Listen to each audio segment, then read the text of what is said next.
Chapter 750. Please remember the domain name of this site. Or search on Baidu Sonlian Literature website. When Du Fei arrived at Li Yundong's house with Wei Qing, almost all the little foxes in Li Yundong's house had gone to help in the Desanxian store. Even Xueqi and Lu Yuehong had gone with them. Only Su Chan and Li Yundong were left in the big house. Zhou Qin, Zi Yuan, and the others were cultivating quietly in the house opposite.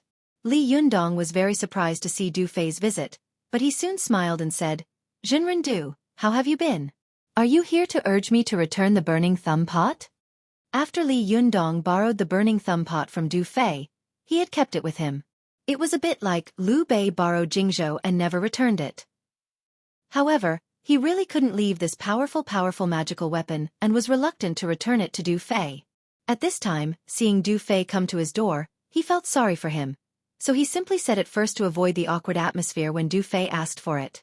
Du Fei laughed, saluted with one hand, and said, "Zhenren Li, you must be joking.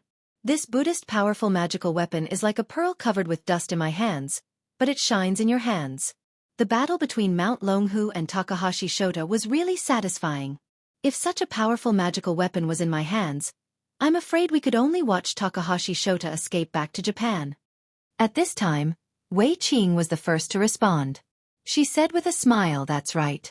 If a murderous devil like Takahashi Shota could become a Buddha immediately, it would be too annoying. Fortunately, you are powerful. Otherwise, it would be a great shame for our Chinese cultivation world." Li Yundong laughed and said, "Don't mention it. Zhenren Du is broad-minded and let me use this powerful magical weapon to do whatever I want." While they were talking, Li Yundong had already welcomed them into the living room and turned to ask Su Chan to make tea for them. Du Fei glanced at Su Chan with flickering eyes, then sat down on the sofa and suddenly asked, "Zhenren Li, do you know why I suddenly came to visit?" Li Yundong smiled and said, "If it wasn't for the burning thumb pot, I really wouldn't know." Du Fei said with a serious face, "Zhenren Li, do you know Yu Yutian?" Li Yundong's expression suddenly changed, and the smile on his face slowly disappeared. He said in a low voice, "I know." "How do you know him?" Du Fei stared at Li Yunyang and slowly told him about how Yu Yutian had found him. He said, "According to my speculation, Yu Yutian must have found the Zhangyi school first, and then came to our Chuanjin sect. However, leader has been in closed-door training recently. He couldn't find anyone, so he came to me." There was a faint smile at the corner of Li Yundong's mouth. "Zhenren Du, do you believe that I did this?" As he spoke, he glanced at Su Chan, who was biting her lip. "Or do you believe that she did it?" Du Fei smiled slightly. "Zhenren Li, if I believed that you did it, I wouldn't have come here today." Li Yundong asked, "Then why did Zhenren Du come?" Du Fei smiled and said, "I want to hear you tell me in person that you are not a murderer, Zhenren Li." Li Yundong immediately asked, "That's it? Do you believe me just because I say it?" Du Fei smiled and said, "Zhenren Li is a modest gentleman. Of course, I believe what you say." Li Yundong stared at Du Fei for a long time, then slowly revealed a sincere smile. "Zhenren Du, I didn't do this, nor did Su Chan. We were framed." As he spoke, Li Yundong told the whole story from beginning to end and sighed. "But the whole thing has a lot to do with me. I will definitely find the murderer behind the scenes. First, I will give Leader Yu an explanation. Second, I will prove Su Chan and me innocent." At this time, Wei Qing, who had not had a chance to interrupt, suddenly said very seriously, "Zhenren Li, I believe in you. You will definitely find the real murderer." Li Yundong laughed. "Zhenren Wei, you really have confidence in me. I don't even have confidence in myself." The people in the room all laughed. Su Chan's heart was heavy, and her smile was a little forced. At this time, Du Fei said with a smile, "Zhenren Li, you have to be careful these days. I think Zhenren Yu has reached a dead end. He insists that you are the murderer and is now running around. Although I believe that no one from the sects will stand up for him, Zhenren Li, you have to be careful. If anything is repeated too many times, the lie will become the truth. If someone uses this matter to make things difficult for you, the consequences will be unimaginable. You have to be on guard." Li Yundong nodded and said, "Zhenren Du, you are right. I am prepared. Please rest assured." Du Fei laughed and said, Zhenren Li, I am relieved to hear that. You are now the pillar of the Chinese cultivation world, the stabilizing force. Don't let the Japanese not defeat you, but you fall because of the conspiracy of your own people. Li Yundong smiled and said, the reason why a conspiracy is called a conspiracy is that it can't see the light of day. It's like snow in winter that melts when it sees the sun. I believe that in this world, conspiracies can't compete with justice. I believe that justice exists in people's hearts, just like you, Zhenren Du and Zhenren Wei, chose to believe me. Du Fei was relieved. After chatting with Li Yundong and the others for a while, he chose to leave. In the next few days, Li Yundong guarded his body tightly, and his young spirit did not wander around. He did not go out of the door, nor did he take a step. 6 days later, early in the morning, the little foxes, who had prepared to go to the Desanxian tea shop to help, were busy grooming themselves. These days, the business of the Desanxian was booming. People from the Yamaguchi-gumi came one after another. These Yamaguchi-gumi aroused the interest of ordinary Japanese tourists, and these ordinary Japanese tourists aroused the interest of Chinese tourists. Chinese people like to join in the fun, follow the trend, and be cultured. When many people saw these Japanese people rushing toward the Desanxian tea shop, even the most indifferent people couldn't help but have a big question mark in their hearts. What on earth are these Japanese people going to do? As the saying goes, curiosity killed the cat. Slowly, some Chinese people who dared to try went upstairs to drink tea. It was hard to say whether they could taste the tea or not, but every waiter in the Desanxian tea shop was a beautiful little fox. Even the lobby manager and the assistant were pretty girls. Even if they didn't drink tea, it was still a pleasant thing to look at beautiful women here. Moreover, the appearance of so many Yamaguchi-gumi in these places was something that could only be seen in movies. Therefore, many tea guests also went to watch the fun. They pointed at the Yamaguchi-gumi in the tea house and talked about it. It seemed that it was very cool to criticize these world-famous Yamaguchi-gumi members like this. And the truth was that if ordinary people in Japan dared to point at the Yamaguchi-gumi like this, they would be miserable. The Yamaguchi-gumi would definitely rush up and beat them up as soon as possible. Not to mention pointing at them, even looking at them would cause a bloody disaster. But these Yamaguchi people also knew that this was China's territory. It was the Akalanatha's tea house. Even if there were people pointing at them, they turned a blind eye, as if they did not hear anything. They behaved as if they were good students. The Chinese tea guests wished they could give each of them a certificate of merit. In the past, the business of Desanxian had been too quiet, and the beauties in the shop were too beautiful. Therefore, the impression it gave people was that the shop must be very shady and the price must be very high, so no one dared to go there. However, when the Desanxian really became a veritable black shop, and its business was as busy as a market, no one thought so. On the contrary, people rushed to join in the fun and rushed to the Desanxian to taste tea, look at the beauties, and look at the Japanese Yamaguchi. Although the price was ridiculously high, the mentality of the tea guests changed from, no one dared to go there, to this shop's business is so good, and so many Japanese have come from afar. There must be a reason for the high price. Moreover, the decoration of this shop, as well as the appearance and quality of the waiters, even a 7-star hotel does not have such stunning waiters. It's normal that it's expensive. Only when it's expensive can it show its style, and only when it's expensive can it show its grade. If the price is low, I won't go there. It had to be said that the polarized business situation of Desanxian had surprised Feng Na and Cheng Cheng.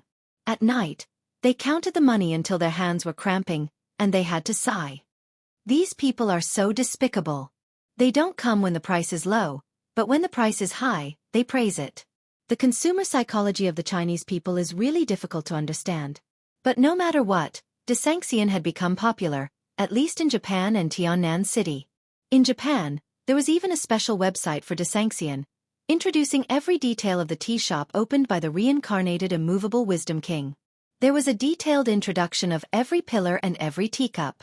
At first, most of the people who logged on were the low-level Yamaguchi-gumi who had nothing to do. This group of low-level gangsters had nothing to do all day when they were not fighting or collecting protection fees. They were so idle that they would pick out lice in their crotches and pluck hair from their crotches. When they heard that there was such a website, they immediately swarmed over. But this group of people also had their own families, and their families also had their own friends. Japan was a religious country with nearly 100 million Buddhists, and immovable Wisdom King was the god that all Buddhists believed in. With such a deep mass base, the popularity and traffic of this website rose steadily, and it quickly became popular like a rocket. Especially when the Yamaguchi-gumi revealed that Li Yundong had defeated the three giants of Japanese Buddhism by himself. These tourists who logged on to the website of Desanxian were all speechless for a while, and then they frantically inquired about the authenticity of this matter in shock. The official websites of Pure Land True Sect, Zhenyan Tantrism, and Tian Tai Sect were flooded with all kinds of saliva and questions. The enmity between Pure Land True Sect and Tian Tai Sect with Li Yundong was too great, so the two giants unanimously remained silent. Kaisai Hikaryuni of Zhenyan Tantrism seemed to be much smarter. Not only did he talk about the fight, but he also praised Li Yundong and praised him highly. Because he knew that only by creating an opponent that made the Japanese believers feel invincible and invincible could they be forgiven for their defeat. At this time, Ise Shinguang of Ise Shinto also stood up to speak, praising Li Yundong as the unique great cultivator in the Chinese cultivation world in recent years. His cultivation was profound, his magical power was amazing, and he was invincible in fighting. Even in the Chinese cultivation world, he had a nickname. Invincible Li. Japanese people had a strong slave mentality. When you were weaker than him, he would definitely bully you. When you were about the same as him, he would definitely compete with you. But when you were stronger than him, he would shout sourly. But when you were much stronger than him, he would worship you respectfully. Ise Shinto had a deep influence in Japan, and at this time, the Abe family also stood up to prove this point. At this time, all the doubts disappeared, replaced by one-sided praise and flattery. Especially when the busybody found out the details of Li Yundong, all the curious believers were stunned for a moment. What? Such a great cultivator with profound cultivation, amazing magical power, and invincible in fighting was not an old man in his 70s or 80s, but a great cultivator who was only 20 years old. And he was so handsome? Was there any justice in this world? Was there any humanity left? The female believers went crazy after seeing the photos of Li Yundong that had been circulated. Overnight, Li Yundong had gained many fanatical fans in distant Japan. If it weren't for the distance, there would have been many fanatical admirers at the door of his house. It had to be said that no one had expected that the Battle of Mount Longhu would lead to such a result. This really surprised everyone, especially Kaisai Hikaryuni, Ise Shinguang, and Abe Yuri, who had participated in the campaign. They hadn't expected that the enthusiasm of the people would be so exaggerated. Ise Chuyun commented on these crazy believers sarcastically. If Li Yundong opens a Desanxian tea shop in Kyoto, I'm afraid that the shop will be torn down by these believers the next day. They will take every piece of wood and brick of the shop and take it back to keep it as a family heirloom. Under such circumstances, the future of Desanxian was obvious. The little foxes were so busy every day that their backs ached. They had been too idle before, but now they were so busy that they didn't even have time to watch soap operas. But no matter what, good business always made people happy. But what made the little foxes a little unhappy was that their leader had gone into seclusion again. When the Desanxian tea shop needed him the most, he chose to go into seclusion again. But today, when the little foxes finished washing up and were about to go to Desanxian to report, Ling Yu saw a person coming out of Li Yundong's room. Ling Yu's eyes lit up and she said in surprise, "Leader, you've come out of seclusion?" As she spoke, she suddenly stopped in place and looked at Li Yundong with her mouth agape. For a moment, she couldn't say anything. At this time, the little foxes also looked at Li Yundong in unison. They saw that the leader whom they were so familiar with seemed to have been reborn again, and his appearance and figure had changed a lot. Oh, this is the second update to make up for yesterday's update. I'm sorry, I was too tired and my head was throbbing. I could only wait until I woke up this morning to make up for it in the future. If you guys still haven't updated after 12 o'clock, then don't wait anymore. There is a limit to one's strength. To quickly find the site, please search on Baidu's Sanlian Literature website. Chapter 751. When a cultivator's yang spirit was cultivated to its peak state, the Jinshin was the most precious. Even after transcending the thunder tribulation and becoming a golden immortal, their yang spirit body would still become a Jinshin. It could be said that the highest level of the yang spirit was the Jinshin. The reason why it was called the Jinshin was that the Taoist cultivators borrowed the name from the Buddhist classics. It meant that gold was precious and rare, and gold could be forged at will and changed into any shape. The yang spirit of a cultivator could be ever-changing, but it was absolutely impossible for the body to change at will. Even if a cultivator practiced hard and used the powerful power of his internal organs to instantly transform the body in a short period of time, it was only a change on the original foundation of the body. It could not be as ever-changing as the young spirit. The physical body was the furnace to bear the spiritual power of the cultivators. Without a good furnace, no matter how high one's cultivation level or how deep one's spiritual power was, it would be useless. Therefore, the Taoist cultivators attached great importance to the cultivation of the physical body. Their highest requirement for the physical body was not measured by gold, but by jade. Jade was the beauty of a stone. It had 5 virtues. It was moist and gentle. It could be said to be a flawless stone. It was rare and precious, gentle and euphemistic. Jade was often used together with gold. This could be seen from the long-standing idioms or proverbs, such as golden rules and jade rules, golden advice, and one has eyes but fails to recognize the golden inlaid jade. Therefore, cultivators used jade to measure their own furnace bodies, which also meant that they regarded the two as equally important, of the same status, and kept abreast of each other. When a Taoist cultivator achieved the Great Way, his physical body was often measured by the realm of jade. At this time, Li Yundong's change had begun to transform into the realm of jade. In the past, Li Yundong's skin was as delicate and white as a woman's, but at this time, when the little foxes looked at him, they saw that Li Yundong's skin was so delicate that almost no pores could be seen. His whole body seemed to be carved out of jade, and there was a faint layer of gentle light on his skin. Ling Yu was shocked and thought that Li Yundong was still walking outside with his young spirit. With the ability of the young spirit to change constantly, it was naturally not surprising that he could change like this. But when Ling Yu got close to Li Yundong, she widened her eyes and looked at him carefully for a while. Then she rushed to the room behind Li Yundong and took a look. Only then did she find that Li Yundong had recovered from his injuries and was walking in his body.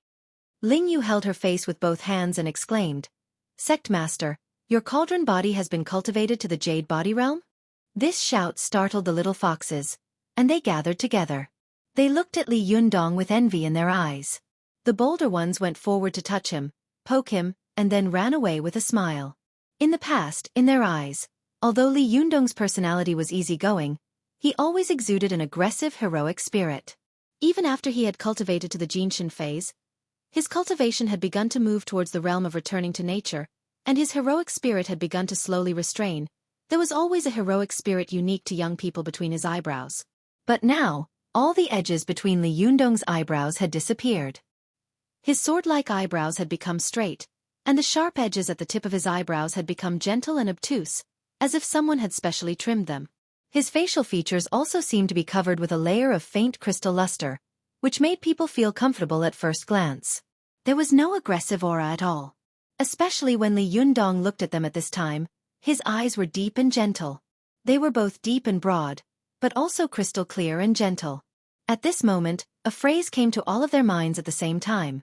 "A gentleman is like a jade." Li Yundong laughed and patted their heads. He hadn't expected that after this serious injury, the heavenly Jindan technique in his body would once again play a role in changing blood, bones, and internal organs, shaping his body cauldron to a whole new realm. In the eyes of ordinary people, Li Yundong had only become more handsome, and his temperament had become more elegant and mature. But in the eyes of a discerning cultivator, Li Yundong's fighting strength had once again reached a higher level because of the growth of his cauldron body. The reason why cultivators had magical power was that they could activate the essence, qi, and blood in their bodies. By doing so, they could produce a powerful energy. However, people were born with loopholes. The 7 orifices, pores, and other places were all big loopholes in the human body. When cultivators activated their essence, qi, and blood, the yuan-qi of the human body would involuntarily leak out through these loopholes. This principle was like a pressure cooker. If there were more air holes, the air pressure inside would naturally be lower, and it would be more impossible for the things inside to be cooked or compressed into smaller things. The reason why cultivators could compress all the zhenqi in their bodies into Niden was that they had a leakless body without any flaws. The fewer the holes in their bodies, the greater the compression power, and the greater the power of Niden. In the past, Li Yundong's skin was delicate and his pores were naturally small, so he could get twice the result with half the effort when cultivating. When he closed his pores and activated his zhenqi, because his pores were naturally small, he didn't need to spend more energy on closing his pores, so the power that burst out was particularly strong. But at this time, Li Yundong's pores had become even smaller. Not even a single hair could be seen on his skin. Only when looking carefully could one see a trace of extremely thin fluff on his skin, like that of a baby. In this way, when Li Yundong closed his pores, he could even use up almost no zhenqi, and he could use more zhenqi for fighting.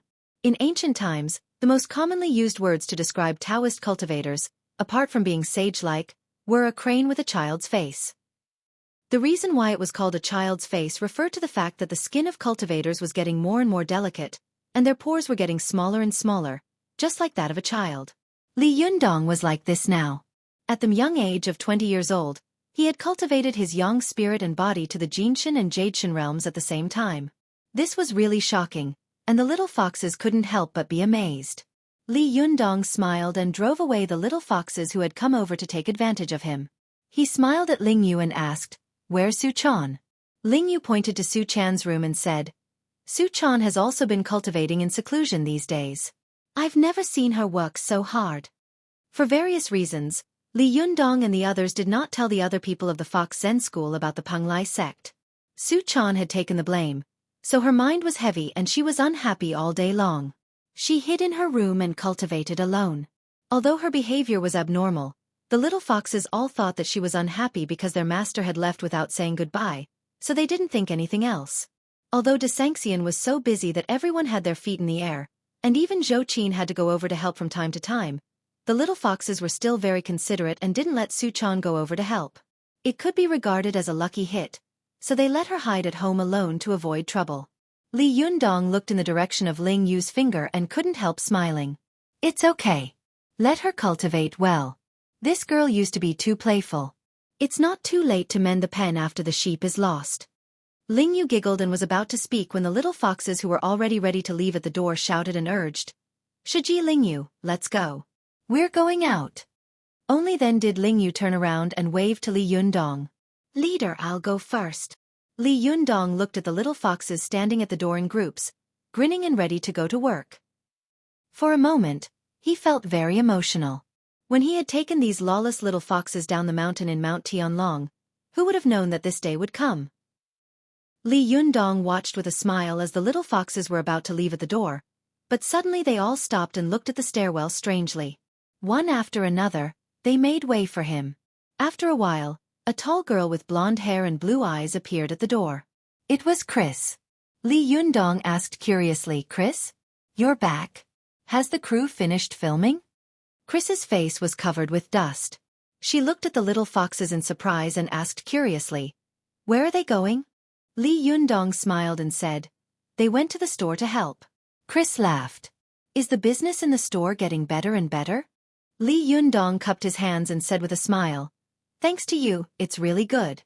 Chris pursed her lips and smiled. "That's good. You don't have to throw me out to film in the future.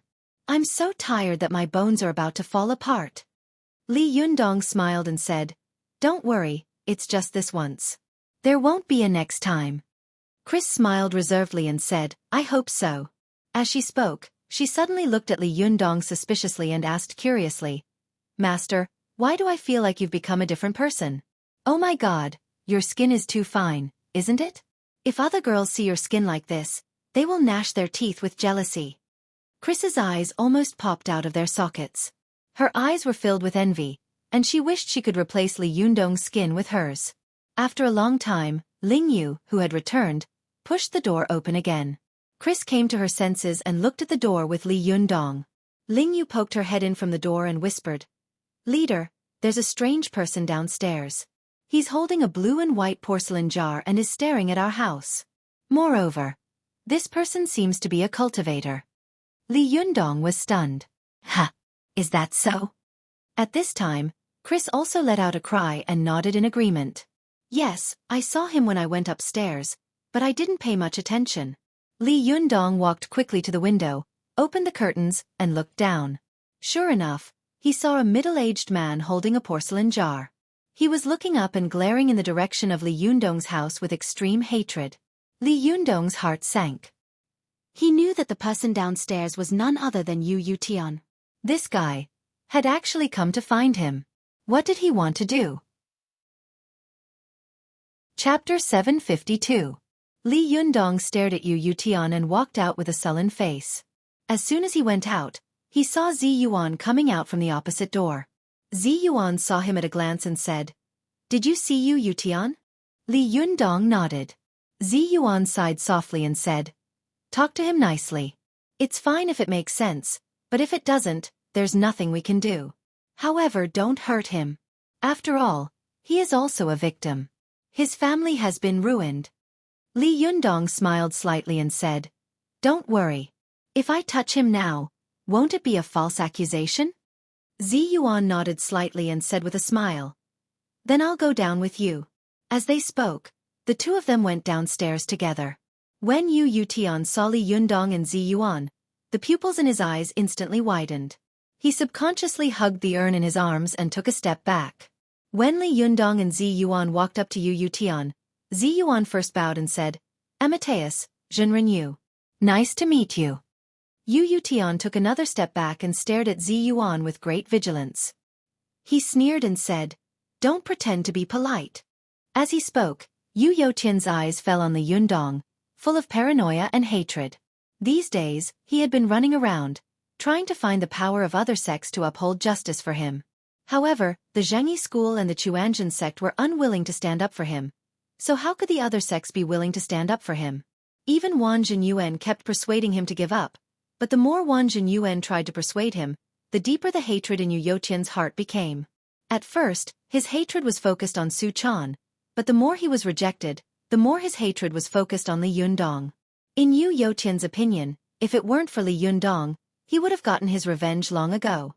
Li Yundong was really the #1 villain in the cultivation world, the #1 devil. Yu Yutian stared at Li Yundong and sneered. "Are you Li Yundong?" Li Yundong sighed and said, "Zhenren Yu, I think we must have misunderstood each other. The murderer that night was really not Su Chan, but someone else. The reason why I took Su Chan there was because I wanted to ask Leader Yu for help. I had no intention of harming her. At that time, Leader Yu also agreed to help us. What reason do I have to do it?" Yu Yutian laughed angrily. "Isn't that simple? Of course you're going for the secret heaven patching technique. If you have the guts, then say that you didn't get the heaven patching mystic art."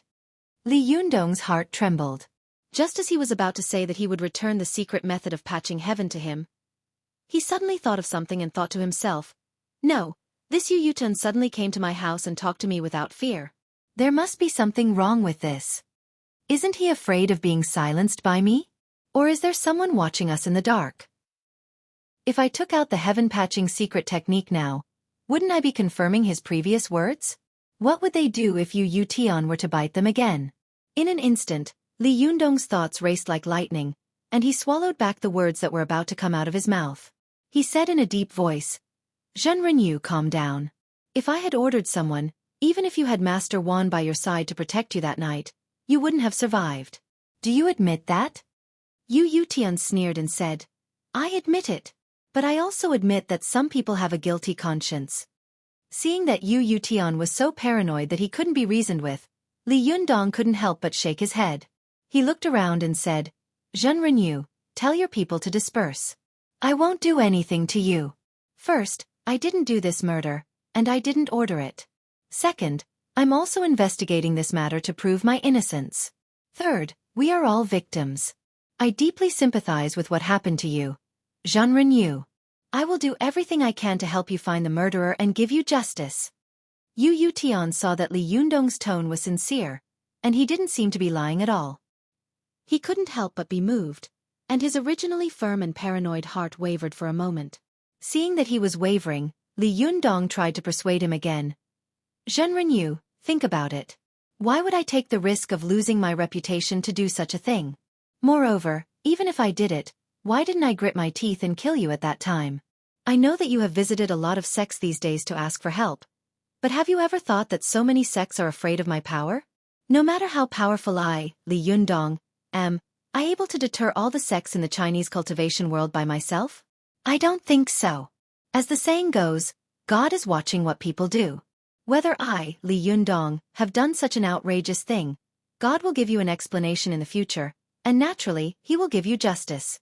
When the truth comes to light one day, I, Li Yundong, am willing to personally capture this murderer in front of you and let you deal with him. If there is a single lie in my mouth, let me be struck by lightning." Yu Yutian was silent. He stared at Li Yundong like a wolf and an eagle. He wanted to see a trace of hypocrisy, uneasiness, and guilt on Li Yundong's face, but no matter how he looked, he could only see sincerity in Li Yundong's eyes. Yu Yutian stared at Li Yundong for a long time before he slowly stepped back. After taking a few steps back, he said unwillingly, "I will keep an eye on you, and so will God. Remember what you said." Li Yundong said seriously, "Don't worry, Zhenren Yu. I will remember every word I said before. I will definitely give you justice." Justice, justice. Yu Yutian stood where he was, holding the urn tightly in his arms and muttering to himself in a low voice. He couldn't help but think of the scene where he had been running into a wall in all the major sects these days. For a moment, he had mixed feelings. Yu Yutian couldn't help laughing, and 2 lines of tears rolled down his cheeks. As he laughed, he walked out of the community, ignoring the surprised gazes of the other people in the community. After walking out of the community, a middle-aged man slowly followed behind him. It was Wan Zhenyuan. Yu Yutian saw Wan Zhenyuan at a glance and was silent for a while. At this time, Wan Zhenyuan sighed and said, "Alas, good eloquence, really good eloquence." Yu Yutian was stunned. He suddenly turned his head and said in a low voice, "What eloquence?" Wan Zhenyuan shook his head and sighed. "I've heard that a person with good eloquence can fight against 1,000,000 soldiers with his silver tongue. I always thought that this sentence was unbelievable. After all, no matter how eloquent a person is, when faced with 1,000,000 soldiers, it is impossible for him to stop the rolling torrent of the war machine. But now I believe it." Yu Youtian's eyes suddenly burst into a bright light.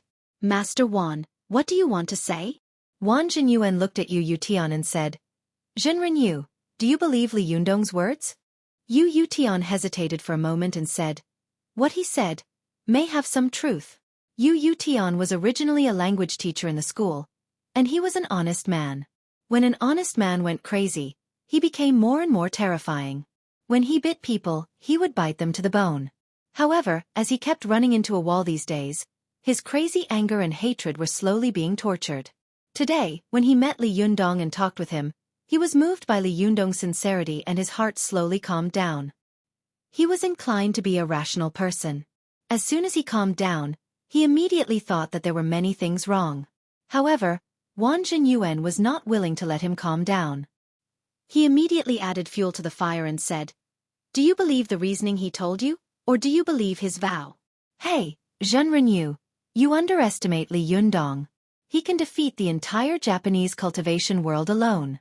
It can be said that although there are only more than 200 Japanese cultivators from Mount Longhu, they are all top masters in the Japanese cultivation world. They are the elites of the elites. Li Yundong can defeat many Jinshin masters and 2 lightning retribution masters in a row. What does this mean? I shudder when I hear it. When I meet such an opponent, my reaction will definitely be to turn around and run. Even I am like this, let alone others." Xueqi school is now in trouble both internally and externally, and they are unwilling to stand up for you. The Chuanjin Dragon sect has always been on good terms with Li Yundong. If these 2 sects in the cultivation world are like this, how can the other sects be willing to stand up for you? They are all afraid of Li Yundong's divine power. Besides, if you believe his oath, it would be ridiculous. Haven't you noticed that he has already cultivated to the realm of the perfect jade body? This is the highest realm of the immortal Jinshin. He is only 1 step away from the lightning retribution realm. When the thunder awakens, the heavenly thunder will descend. After he passes through the lightning retribution, only the magic formation and the 9 thunders in the world can harm him. How can he be afraid of the 5 thunders? These words suddenly made Yu Youtian's eyes widen, and his whole body tremble. He clenched his fists tightly, and his face turned purple. He roared in a low voice, ashamed and angry. "So that's how it is, so that's how it is. He lied to me." When Wan Zhenyuan saw that Yu Yutian was pointing the spear at Li Yundong again, he couldn't help but feel happy in his heart. However, his face was full of compassion. He sighed and said, "Zhenren Yu, you are an honest man. It's not good for you to be so gullible." Yu Yutian flew into a rage. He turned around and walked toward Li Yundong's home. I'll go find him again. However, Wang Jinyuan stopped him and said, forget it. I've already sent away the cameraman you invited just now. If you want to take a picture of him attacking you, you definitely won't be able to. Li Yundong is not stupid. Even if he is, Zi Yuan beside him is not. As he spoke, Wang Jinyuan patted Yu Yutian with a heavy expression and sighed. Zhenren Yu, your opponent, is really too powerful. Yu Yotian's chest rose and fell violently. The corners of his eyes were so wide that they looked as if they were going to split open. A low roar then burst out from between his teeth. Could it be? I, Yu Yutian, am unable to avenge the murder of my wife and son just like that? However, Wang Jinyuan's expression suddenly changed and he said, no, it's not that there's no way to take revenge, but we have to think about it in the long run. Think about it in the long run. Yu Yutian repeated these words in a low voice several times. Suddenly, he laughed bitterly and said, Li Yundong is so powerful at such a young age. I'm almost 50 years old. How can I think about it in the long run? Wang Jinyuan smiled slightly. His smile was like the devil of Avicii luring a lost soul. He said with a compassionate face, Zhenren Yu, I know a top master. His cultivation is not inferior to any cultivator in the world, and he is chivalrous and brave. It's best to fight against injustice. If you find him, he will definitely help you take revenge. Yu Yotian's eyes suddenly narrowed, and his breathing quickened. Who is it? Chapter 753.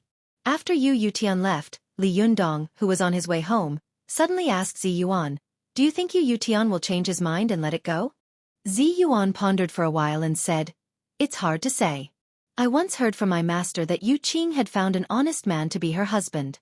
At that time, the older generation of cultivators in the cultivation world were very surprised. If Yu Yutian was really an honest man, he might not have thought of a way to provoke you to attack him. Moreover, no matter how rational a person is, he can't stand being fanned by someone next to him. If someone egged him on, I'm afraid he would go down the wrong path. Li Yundong stopped at the door and sighed. I hope he doesn't go too deep. But after entering the house, Li Yundong was surprised to find that Chris was sitting on the sofa in the living room, covering her mouth with one hand and tears falling down. Li Yundong and Zi Yuan immediately looked at each other.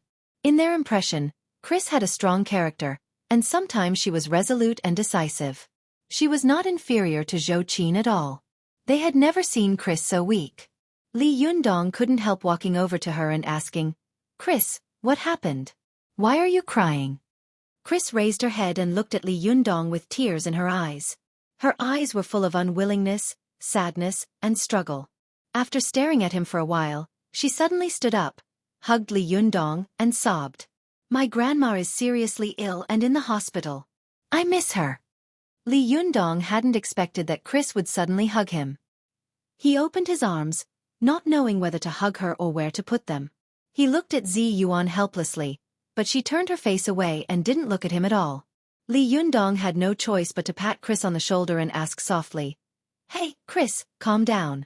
How did your grandma suddenly become seriously ill? I remember you told me about her. Isn't she a very healthy person? When your brother came to ask you to go back, did he give you false information? Chris cried on Li Yundong's shoulder for a long time. Then she raised her head, wiped her tears, shook her head, and said, I just called back to ask. My father and mother both said that my grandmother suddenly had a cerebral thrombosis and was in a severe coma. She was admitted to the hospital and is now unconscious. I just called the hospital and asked about it. I also contacted the head nurse in charge of my health. She told me that my grandma might have a hard time this time. Chris had grown up with her grandmother and had a deep relationship with her. Once she confirmed that Lin Guoying had fallen ill, Chris immediately panicked. She was so anxious to return home that she couldn't wait to rush back to her grandmother's side. When Li Yundong heard what she said, he secretly admired Chris for being so meticulous at such a critical moment. If it were anyone else, they would have thrown the phone away and immediately bought a plane ticket to rush back. But Chris was still calm enough to call the hospital and even find the head nurse. Amazing, really amazing. Li Yundong thought to himself, regardless of the race of Chris's skin, the courage and meticulousness this woman showed during the school shooting are enough to make people look at her with admiration. At this time, in the face of danger, She was able to grasp the key to the problem at once and couldn't control her emotions until she confirmed the facts. Such a firm will is really rare. In the future, if her cultivation is successful with her character, I'm afraid that she will also be a first-class fighter. This thought flashed through Li Yundong's mind. He patted Chris on the shoulder and comforted her. Don't worry. Filial piety is the most important of all virtues. Don't think that we cultivators are cold-blooded animals who don't eat the food of the world and don't care about worldly feelings. You should go back quickly. Chris looked at Li Yundong gratefully and turned to walk to her room. But after taking 2 steps, she turned around again and said with a worried face, Master. If I go back this time, I won't be able to come back again, will I? Li Yundong looked at her worried and unwilling expression and suddenly laughed. What's wrong?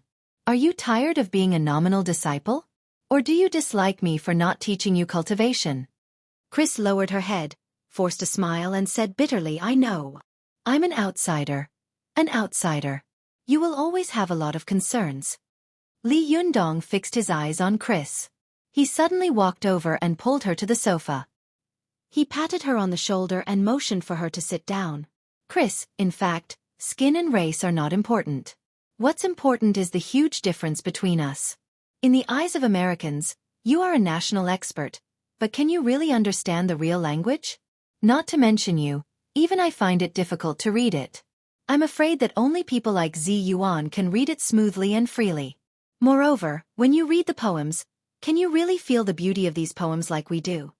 Li Yundong sighed and said, You are very good, but can you translate the sentence sparse shadow slanting across the clear water, faint fragrance floating in the moonlight at dusk perfectly?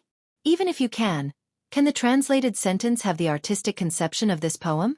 For example, your proudest poet, Whitman. In his Leaves of Grass, I remember there is a poem called From the Vast Sea of People. When translated, a few lines of the poem are, From the vast sea of people, a drop of dew comes slowly and whispers to me, I love you and soon I will die. After walking through thousands of mountains and rivers, I just want to see you and touch you. As long as I don't see you, I won't leave the world, because I'm afraid of losing you. Chris, I dare say that in our country, as long as a person is a little conceited, he will dare to pat his chest and say that his poem is 100 times or even 10,000 times better than this poem. Could it be that they had really picked Whitman? No, this is caused by the huge gap between the East and the West. The translation of The Dream of the Red Chamber and The Romance of the Three Kingdoms will always be niche books for Westerners, but in our East, these are classics that everyone must read. As he spoke, Li Yundong pressed his hand on Chris's shoulder. A wave of heat emanated from his palm, making Chris feel an inexplicable and powerful force enveloping her body, filling her body and mind with a sense of awe. It was as if the person standing in front of her was not a boy who was a little younger than her, but a giant who could support the sky and the earth. Li Yundong saw that Chris was looking at him with an inexplicable awe. He smiled and continued to untie the knot in Chris's heart. He said, Chris, it's not that I don't want to teach you cultivation. If I teach you cultivation, I can guarantee that within a year, you will be able to reach the Jinshin phase. I can even teach you to be the best female cultivator in the world. You Westerners have unique physical conditions for cultivation. You can get started quickly, see results quickly, and fight fiercely. This is determined by the constitution of the furnace. But I can guarantee that after you reach the Jinshin phase, you will not be able to make any further progress. Do you know why? Chris shook her head blankly. She felt that she was like a child who knew nothing, while Li Yundong was like a knowledgeable master. She could only listen to the man talk in front of her in fear. Li Yundong smiled slightly and said, Because if I want to teach you cultivation, you will definitely do as I say. You only know how it is, but you don't know why it is. Because with your Western thinking, you can't fully understand everything I'm saying. The huge difference and estrangement will cause you to encounter a huge bottleneck after you enter the Jinshin phase. You can't understand what nature means and the unity of heaven and man are. You can't understand what the infinite void is, and what all the methods are. You have a good foundation, but at best, you are only at the level of a 5th or 6th grade primary school student. It will be as difficult as ascending to heaven for you to understand all this. Your cultivation talent is not bad. You are an excellent human cauldron, and your luck is also good. If you can't make any further progress after reaching the Jinshin phase and become a powerful fighter, it would be a pity. I hope that you can have a higher realm and attainments in the future. Do you understand? Chris looked at Li Yundong in horror. Her mouth wriggled, and she kept asking herself, can I really reach the realm that Master said? Can I really? Does Master think so highly of me? Chris had originally been a very arrogant girl, but the longer she had been dealing with Li Yundong, the more she had been unconvinced at the beginning, to curiosity, to worship, to awe, and now to panic and confusion. Especially when Li Yundong had pressed his hand on her just now, Chris even felt as if she had become a small stone in an instant, while Li Yundong was a big Buddha standing alone. Seeing the confusion in her eyes, Li Yundong knew that she must be struggling in her heart. He patted Chris on the shoulder and said, don't think about it for now. It will take a long time to fly from Tiannan City to Harrisburg. Think about it slowly when the time comes. Chris glanced at Li Yundong, and her plump red lips wriggled slightly. She swallowed the words that were about to come out of her mouth. She lowered her head and slowly walked towards her room, her step so heavy as if she was carrying a mountain on her back. Zi Yuan, who had been silent all this time, suddenly said to Li Yundong in a low voice, by the way, Li Yundong, let Su-chan go with her.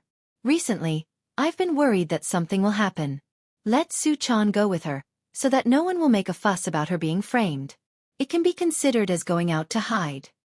Li Yundong was stunned for a moment, and then his eyes lit up. He smiled and said, okay. Chonner has never been abroad before. Hey, by the way, why don't you go with her? Zi Yuan was also stunned. Me too. Li Yundong smiled and said, I can't go. I can't leave the Fox Zen school now. Besides, in a while, it will be time to go through the Thunder Retribution, and I can't leave. What's more, I'm worried about Chonner going alone. I'll be relieved if you go. As he said this, he looked at Chris, who was walking with heavy steps. He suddenly lowered his voice and said, besides, your medical skills are excellent. Maybe you can treat Chris's grandmother when you get there. If Chris is really tricked into going back and is treated badly, you can still help her. Zi Yuan stared at Li Yundong and suddenly laughed. I saw that you were cold to Chris before, so I thought you didn't care about this cheap disciple at all. Now I know that you treat her like a treasure. Li Yundong looked at Chris's back and smiled slowly. How many people in the world have the good fortune to let her be transformed by the Dun Jin Dan? If I let such a person go, she will immediately be accepted as a disciple by other sections. Won't I make a strong enemy for myself later? Zi Yuan smiled and said, okay, I know what you're thinking. I'll go. Don't worry. As she said this, she turned and walked to her room, ready to pack her luggage. Li Yundong looked at her back and smiled.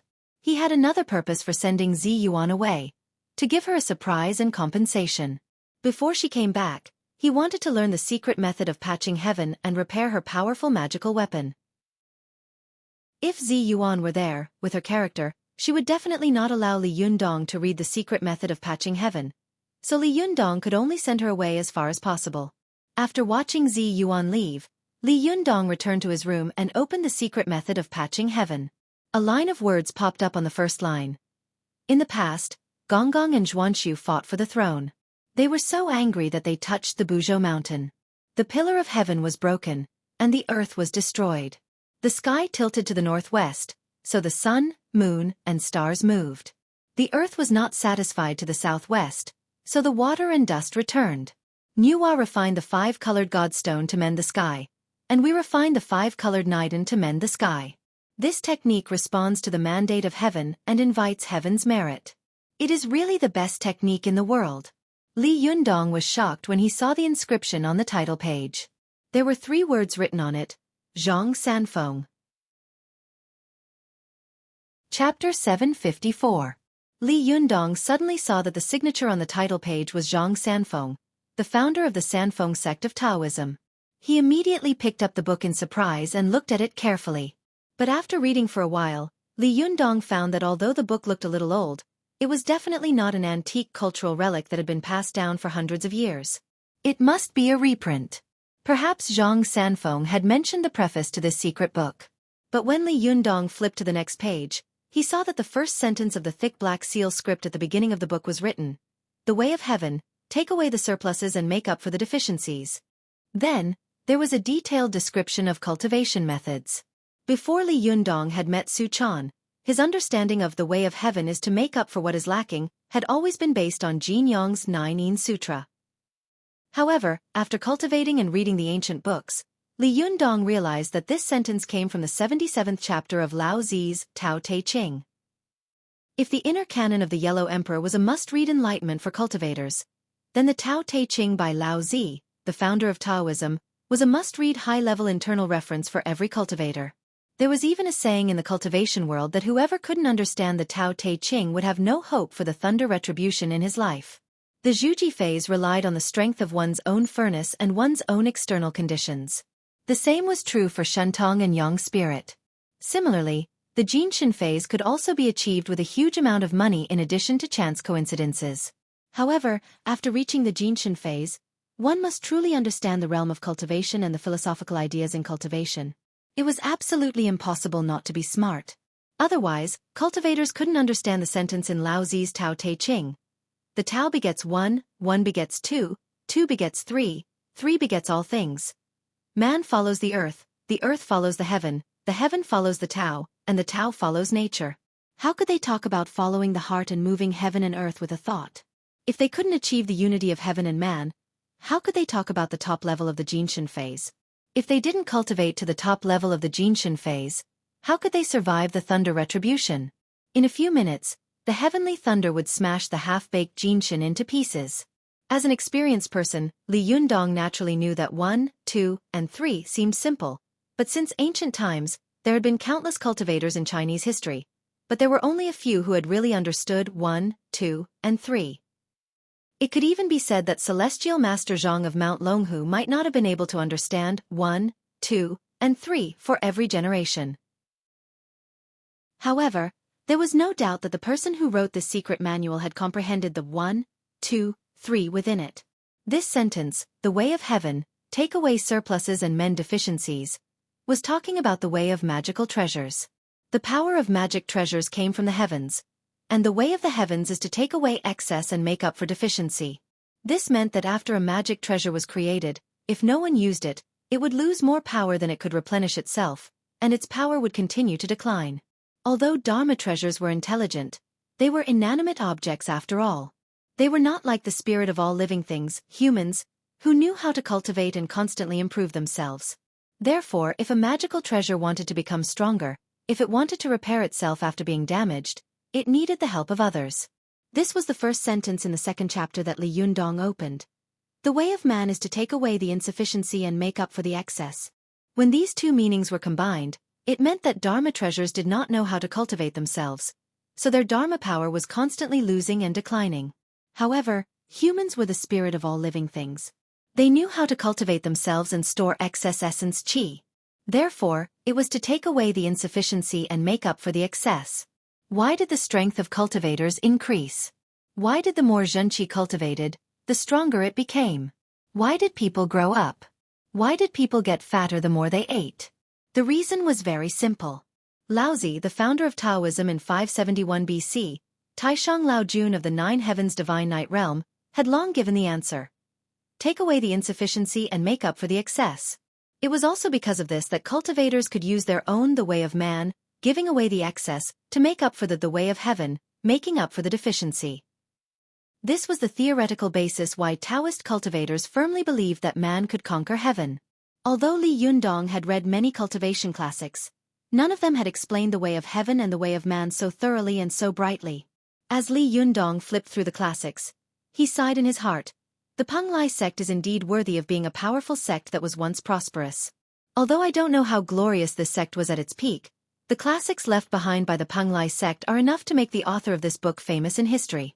A cultivator who can write such an exquisite cultivation article must be an earth-shattering great cultivator. Li Yundong quickly flipped through the classics, but he didn't find the author's name in it. He couldn't help but sigh and say, in the 5,000 years of Chinese history, how many heroes have been buried in the torrential history? Such a great cultivator didn't leave his mark in the long river of history at all? While he was sighing, Li Yundong couldn't help but see Zhang Sanfeng's preface on the title page. He suddenly thought, could it be that after reading this classic, Zhanren Zhang comprehended the truth of cultivation and founded the Sanfeng sect? While Li Yundong was guessing, he suddenly heard a knock on the door. Li Yundong tilted his ear and knew who was knocking. He immediately laughed and quietly walked to the back of the door to hide. After knocking on the door for a while, the person saw that there was no response, so he carefully poked his head in. As soon as he looked around, Li Yundong, who was hiding behind the door, slapped him on the head. This person was none other than Xueqi. Xueqi let out a cry, and quickly grabbed upward with one hand. In an instant, a ball of flame jumped up in the palm of her other hand. This ball of flame quickly stretched into the shape of a sharp blade and stabbed toward Li Yundong. Li Yundong quickly smiled and said, "It's me, it's me." However, Xueqi couldn't hold back. The fire sword was about to pierce Li Yundong's chest. Her face changed dramatically and she suddenly wanted to withdraw her strength. But at this time, Li Yundong stretched out his hand and flicked his finger on Xueqi's aggressive fire sword. With a snap, her fire sword was smashed into pieces. For a moment, it turned into countless sparks and quickly disappeared in the air. Li Yundong saw that the place where the fire sword had passed was scorched black. He couldn't help but smile bitterly and say, "Do you want to kill your husband? Where did you learn magic? It's so powerful." However, Xueqi pouted and said unhappily, "What's so powerful about it? You broke the spell that I had been learning for several days with just one finger." Li Yundong pretended to be angry and slapped the girl's round and perky butt. "Nonsense. Isn't it powerful? If it had been me in the past, I'm afraid I would have been lying in bed again.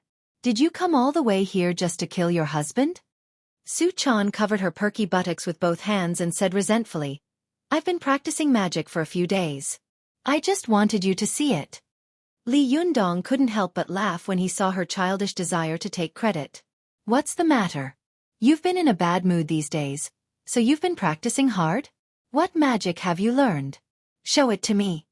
However, Xueqi pouted and tilted her head. "No. I've been practicing hard for a few days, but in your eyes, isn't it still like a child playing? It's boring. I won't show it." Li Yundong saw that the little girl's eyes were full of loss and disappointment. It was obvious that he had run over excitedly to show off his treasures, but he hadn't expected that he would destroy her magic with a flick of his finger and sweep away her prestige. The little girl was naturally very disappointed in her heart. Li Yundong put his arms around the little girl's soft waist with a smile, kissed her on the cheek, and said with a smile, "Silly, I'm about to go through the thunder retribution. My cultivation is several levels higher than yours. How can I compare with you? If I were still in the Yongshan phase, I would have been hit just now. So, don't belittle yourself. You look so ugly with a straight face. Be careful that I don't like you." As expected, Xueqi was shocked. She quickly covered her face with both hands and said in horror, "Am I really ugly? Then don't look at me. I'm going to touch up some makeup." Women put on makeup for the man they liked, and Xueqi was naturally the same. Her nervous look immediately made Li Yundong laugh. He lovingly picked her up and kissed her heavily. Xueqi hadn't expected that Li Yundong would suddenly kiss her. For a moment, her eyes widened and her body was a little stiff. But soon, her body softened, as if she was about to turn into a pool of spring water. She softly melted in Li Yundong's arms. When their lips separated, Xueqi blushed and smiled foolishly. "Why are you kissing me when I'm so ugly?" Li Yundong put on a straight face and pretended to be angry. "Nonsense.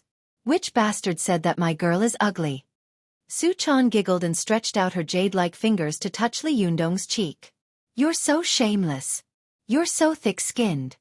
Li Yundong chuckled. "I know something even more shameless." As he said this, Li Yundong put on a solemn expression and said seriously, "Benefactor, do you want to reach the Jinshan phase? Do you want to quickly become a great cultivator? Please dial 138x times x times x. If you want to study the Merriment Buddha with me, please dial 1. If you want to study the Merriment Buddha with me, please dial 2. If you want to study the Merriment Buddha with me, please dial 3. If you want to study the Merriment Buddha with me, please dial 4. If you want to study the Merriment Buddha alone, please hang up." For a moment, Xueqi's cheeks turned red. She leaned on Li Yundong's shoulder and laughed so hard that her whole body trembled. However, Li Yundong still said seriously, "This benefactor, this Tan Yu, this beautiful girl, hurry up and choose your number. Do you want to choose 1, 2, 3, or 4? Please feel free to choose." I won't force you. These days, Su-chan's mind had been heavy, and she had been depressed. At this time, when she was teased by Li Yundong, she laughed so hard that the unhappiness in her heart seemed to fly beyond the clouds. She blushed, bit her lips gently with her snow-white teeth, and giggled. Can I choose to hang up the phone? Li Yundong said in surprise. What? Haven't you already cultivated this magic skill to the 9th level? You still want to cultivate it? Aren't you afraid of getting calluses? Su-chan giggled and leaned against Li Yundong's ear, blowing like orchids, but her hand boldly touched Li Yundong's lower body. She looked at him coquettishly and said softly, Yundong, you are now in the Jinshin phase. With a beauty in his arms, speaking softly and with a faint fragrance, it was really erotic. As soon as Su-chan's hand moved down, Li Yundong immediately became angry.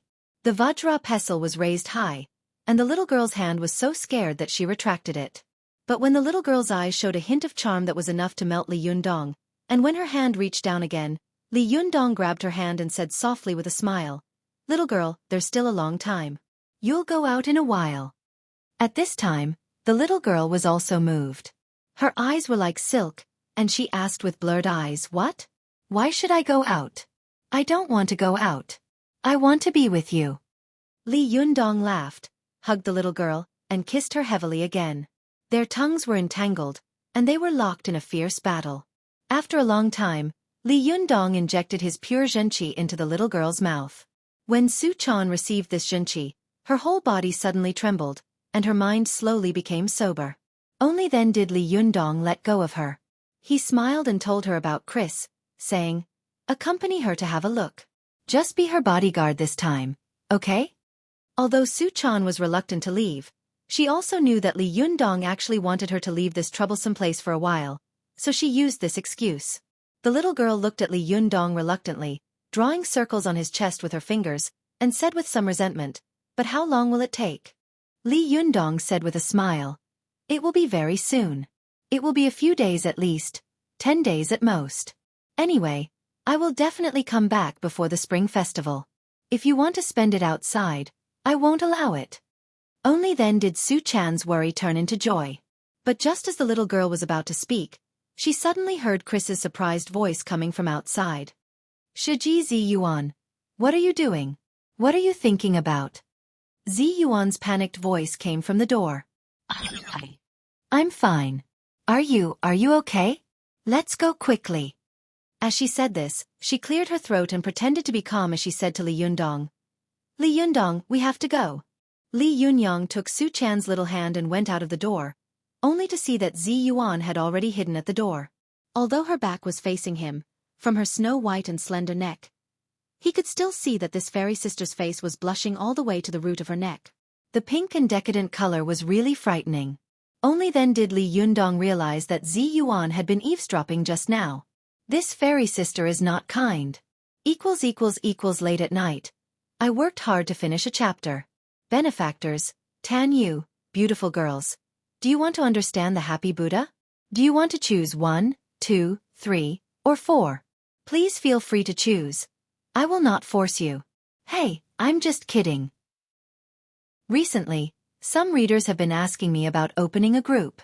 Many enthusiastic readers want to provide me with a VIP group, but a group of 200 people is really a little inadequate, so I'd better consider opening a supergroup of 500 people in the future.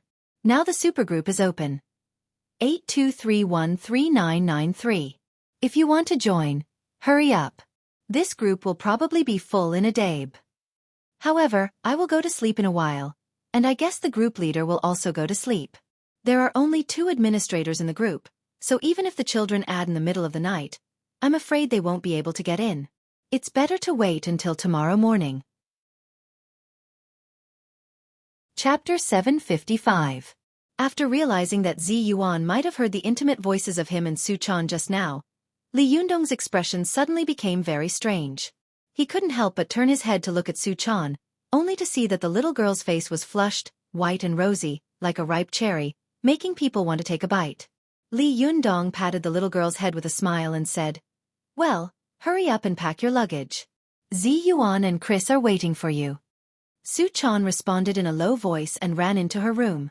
When she came out again, She was dragging a huge suitcase, 2 big bags in her hands, and a cloth bag on her back. The corner of a pillow was exposed in the cloth bag. Obviously, the little girl had packed all the bedding and other things. Li Yundong was stunned and said in surprise, "Are you running away from home?" Su Chan said blankly, "Running away from home? No, didn't you ask me to go back with Chris?" Li Yundong didn't know whether to laugh or cry. "Why did you bring so many things? When we get there, will Chris still be hungry or cold? Come on, just bring a change of clothes. Be good and put everything back." Su Chan turned around sulkily and was about to drag all the things to get them. Chris, who was beside her, also chuckled and said, "Su Chan, you can go empty-handed. When you get off the plane, I'll arrange for someone to buy whatever you need." Su Chan suddenly asked tentatively, "Can I go shopping and buy clothes?" Before Chris could speak, Li Yundong glared at her and said, "Su Chan, do you really think you're going to play? Don't be shy." Chris smiled and said, "No problem. You and Zi Yuan can play in Harrisburg for a while. Although this city is not very big and has a small population, only tens of thousands of people, there is a restaurant called He Family's Chocolate that is very good. I recommend you go and have a look, but I may have to accompany Grandma, so I can't go shopping with you. Of course, I can ask my family to accompany you." Su Chan waved her hand and said with a smile, "It's okay. When we get off the plane, I'll ask Sister Zi Yuan to see what's wrong with your grandma first. After Sister Zi Yuan has cured your grandma, we'll go shopping, okay?" As she said this, she rushed over to Zi Yuan, held her arm, and said with a smile, "Sister Zi Yuan, what do you think?" Zi Yuan had originally wanted to say goodbye to Li Yundong, but she hadn't expected to accidentally hear the intimate private conversation between Li Yundong and Su Chan at the door. For a moment, she was a little stunned, but Crazy had accidentally exposed her. She was embarrassed, and her cheeks blushed for a long time. At this time, it was difficult to calm down, but Su Chan jumped over again. Zi Yuan glanced at Su Chan helplessly. She secretly admired that this girl had a big heart that couldn't bear to be sad. Even when she encountered a big event like the Panglai murder case, she was only sad for a few days and then she recovered as before. Su Chan's smiling face didn't look the least bit gloomy. It had to be said that she was heartless and open-minded, but it was indeed a skill to be able to be so open-minded and cheerful. Zi Yuan looked at Su Chan helplessly and said, "I may not be able to cure Crazy's grandma. I still don't know what's going on with her." Su Chan waved her hand carelessly and said, "It's okay. Except for Yundong, you are the best. There's nothing that can stump you. As long as you take action, this kind of small thing will definitely be easy." Zi Yuan smiled helplessly and said to Crazy, "Don't get your hopes up. I'm not as good as she says." Chris knew that her grandmother was living in the best hospital in Harrisburg and receiving the best treatment. Although she admired the magical powers possessed by Li Yundong, Zi Yuan, and the others, if Western medicine could not solve the problem of snatching a patient with severe cerebral thrombosis back from the arms of death, she was afraid that these Easterners might not be able to solve the problem, either. Because of this, Crazy didn't take Su Chan's words to heart, but she still nodded politely and smiled gratefully. "It's good that you have this intention. I appreciate it very much." Li Yundong, who was standing to one side, smiled and said, "Well, don't be so polite. Let's talk about it on the way." Zi Yuan smiled and said, "Then we'll go first." Su Chan also waved at Li Yundong and said, "Yundong, if Sister Zi Yuan can't cure it, you can come over and help." Li Yundong didn't know whether to laugh or cry. If Zi Yuan couldn't cure it, would he be able to? But he couldn't say this. He smiled and pinched the little girl's cheek, then winked at her and said, "Don't make trouble for Zi Yuan outside." Su Chan slapped Li Yundong's hand away and said angrily, "You're so annoying. I'm not a child anymore." Li Yundong smiled and nodded to Zi Yuan and Crazy, then saw them out of the door. After watching the three of them leave the community, Li Yundong turned around and returned to his room, carefully studying the secret method of patching heaven. Unknowingly, he had been studying it for 3 or 4 hours. When there was a knock on the door, Li Yundong came to his senses and said loudly, "Come in, the door is open." As soon as the door was pushed open, Xueqi stood at the door and asked curiously, "Master, why is there no one at home?" "I went to the other side and saw that Zi Yuan was not there either." Li Yundong put down his hand and asked, "Where's Ruan Hongling?" Xueqi pursed her lips and smiled. Hongling is helping in the tea house. The shop is too busy to take care of her. Only you are here leisurely. What are you doing? Li Yundong waved at her and motioned for her to come in. He said with a smile, Crazy's grandmother is seriously ill and is in a hurry to go back. I asked Zi Yuan and Su Chan to go back with her. Zhou Qin suddenly smiled, but her eyes fell on the book in Li Yundong's hand. She looked at it for a while and asked curiously, Is this the secret method of patching heaven that you brought back from the Penglai sect? After Li Yundong had returned home, although he had hidden the matter of the Penglai sect from the whole Fox Zen school, he had been blunt with Zhou Qin, so she had recognized the secret record at a glance. Li Yundong nodded. He handed the secret method of patching heaven in his hand to Zhou Qin and said, I originally wanted to copy this book, but my handwriting is too ugly, so I didn't. You can copy it. Zhou Qin hurriedly waved her hand. No, if we copy it and someone finds out, won't it be a false accusation? Li Yundong couldn't help laughing. Haven't you always been very bold? Zhou Qin stared at Li Yundong with a complicated look in her eyes and suddenly whispered, Master, I'm not afraid, but you can't have your reputation tarnished. Li Yundong stared at the beautiful lady in front of him and suddenly said with a smile, Don't be silly. I asked you to make a copy not because I want to covet the magic recorded in this cultivation manual. I just don't want such a peerless magic to disappear from the world. If people scold me after this, let them scold me. Anyway, I don't think I'll be able to listen to it. Only then did Zhou Qin understand. She looked at Li Yundong with admiration and said, Master, you're right. I'll make a copy now. As long as you have a clear conscience, it doesn't matter what others say, right? Li Yundong nodded with a smile and said, That's the truth. Go ahead. Zhou Qin took the secret method of heaven patching and turned to go out. Li Yundong looked at her slim figure and smiled slightly. He turned his face and continued to ponder about Yu Yutian. But not long after Li Yundong thought about it, Zhou Qin came in with a stack of paper and said with a smile, I've done it. Li Yundong was startled. What? So fast? Are you a clerk? Even a clerk isn't as fast as you, right? It's only been less than 15 minutes, hasn't it? Zhou Qin covered her mouth and giggled.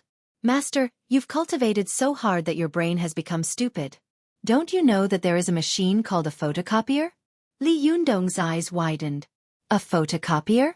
Where can we get a photocopier? Zhou Qin looked at Li Yundong helplessly. Master, there is a photocopier downstairs. Li Yundong also looked at Zhou Qin helplessly. Zhou Qin, Miss Zhou, you can't be lazy like this, can you? If someone sees you copying the secret method of heaven patching, what will they think? Isn't it like yellow mud falling into your pants? Even if it's not T, it's still T? Zhou Qin smiled and waved her hand. Don't worry, I've specially looked around. Besides, the copy is 100% correct. If I make a mistake in copying a word, wouldn't it be a huge mistake? Li Yundong smiled and said, You can find an excuse to be lazy. Okay, I'm convinced. Give me the original copy. By the way, you can take a look at the copy. Although this book is about how to repair powerful magical weapons, the description of cultivation methods in it is still very beneficial to people. You can study it carefully. Zhou Qin had always been by Li Yundong's side without any complaints or requests. She had used all her yearning and secret love for Li Yundong on the way of cultivation. It could be said that she was a cultivation maniac. As long as she had time, she would seize the time to practice. However, she had been too busy in the tea house recently, and she had been busy dealing with some worldly affairs, so her cultivation had been slightly delayed. But at this time, when she heard that there was such a precious and rare cultivation method, Zhou Qin was so excited that her eyes lit up. She held the code as if she had found a treasure and rushed back. But not long after, Zhou Qin rushed back and said carefully to Li Yundong, Master, someone wants to see you. Li Yundong asked curiously, Who wants to see me? Zhou Qin's cheeks turned red, which was rare for her. She stammered, Yes. My father wants to see you. Li Yundong became more and more confused. Zhou Kachang wants to see me? Zhou Qin shook her head in embarrassment and said, If you don't want to see him, then I'll refuse for you. Li Yundong looked at Zhou Qin, only to see that although her eyes were evasive, there was a faint hope in them, as if she was eager for him to agree. Although Li Yundong didn't like to deal with bureaucrats, this person was different. He was Xueqi's father. If he didn't agree, Xueqi would be very embarrassed, wouldn't she? Li Yundong thought for a moment and said with a smile, "No need. When and where?" Xueqi's face lit up with joy. "Today, just downstairs." Li Yundong took a deep breath. "Good heavens, you act first and report later." Chapter 756. Just as Zhou Keqiang silently found Li Yundong's house, Wang Jinyuan took Yu Yutian to the Sevenly Mountain Pond in Dongwu City. Yu Yutian was a language teacher, so his foundation was naturally very good. He could be considered half a human. At this moment, even though he had a blood feud, when he saw the picturesque scenery of the Sevenly Pond, he couldn't help but sigh deeply. Dong Yu Wu's reputation is indeed well-deserved. Yu Yutian looked at the blue stone road of the Sevenly Mountain Pond and sighed with emotion. Although he had never been to Dongwu City, he knew the reputation of the Sevenly Mountain Pond. In 85 AD, which was the second year of the Baoli dynasty and the Tang dynasty, the great poet Bai Juyi was transferred from Hangzhou to the provincial governor of the Dongwu Kingdom. In order to facilitate the water transportation of the Dongwu Kingdom, he dug a mountain pond river from Tiger Hill in the west to Chongmen in the east. He built a road north of the Mountain Pond River and called it Mountain Pond Street. The Mountain Pond River and Mountain Pond Street were about 7 miles long, so this place was called the Sevenly Mountain Pond. The information and deeds about the Sevenly Mountain Pond flashed through Yu Youtian's mind like a carousel lantern. He usually boasted that he was an elegant person, but now he was not in the mood to appreciate such a beautiful scenery of the Dongwu Kingdom at all. He saw many family reuniting and laughing as they took pictures together at various scenic spots. For a moment, he couldn't help but think of the dead Yu Qing and Yu Manlu. His heart ached, and as he recalled the scene, tears streamed down his face. Seeing that he was sad, Wang Jinyuan deliberately changed the topic to distract him. He said with a smile, "Zhenren Yu, you are a native of Shandong. This is the first time you have come to the beautiful land of Jiangnan. You feel different from the north, don't you?" Yu Yutian turned around and wiped his tears.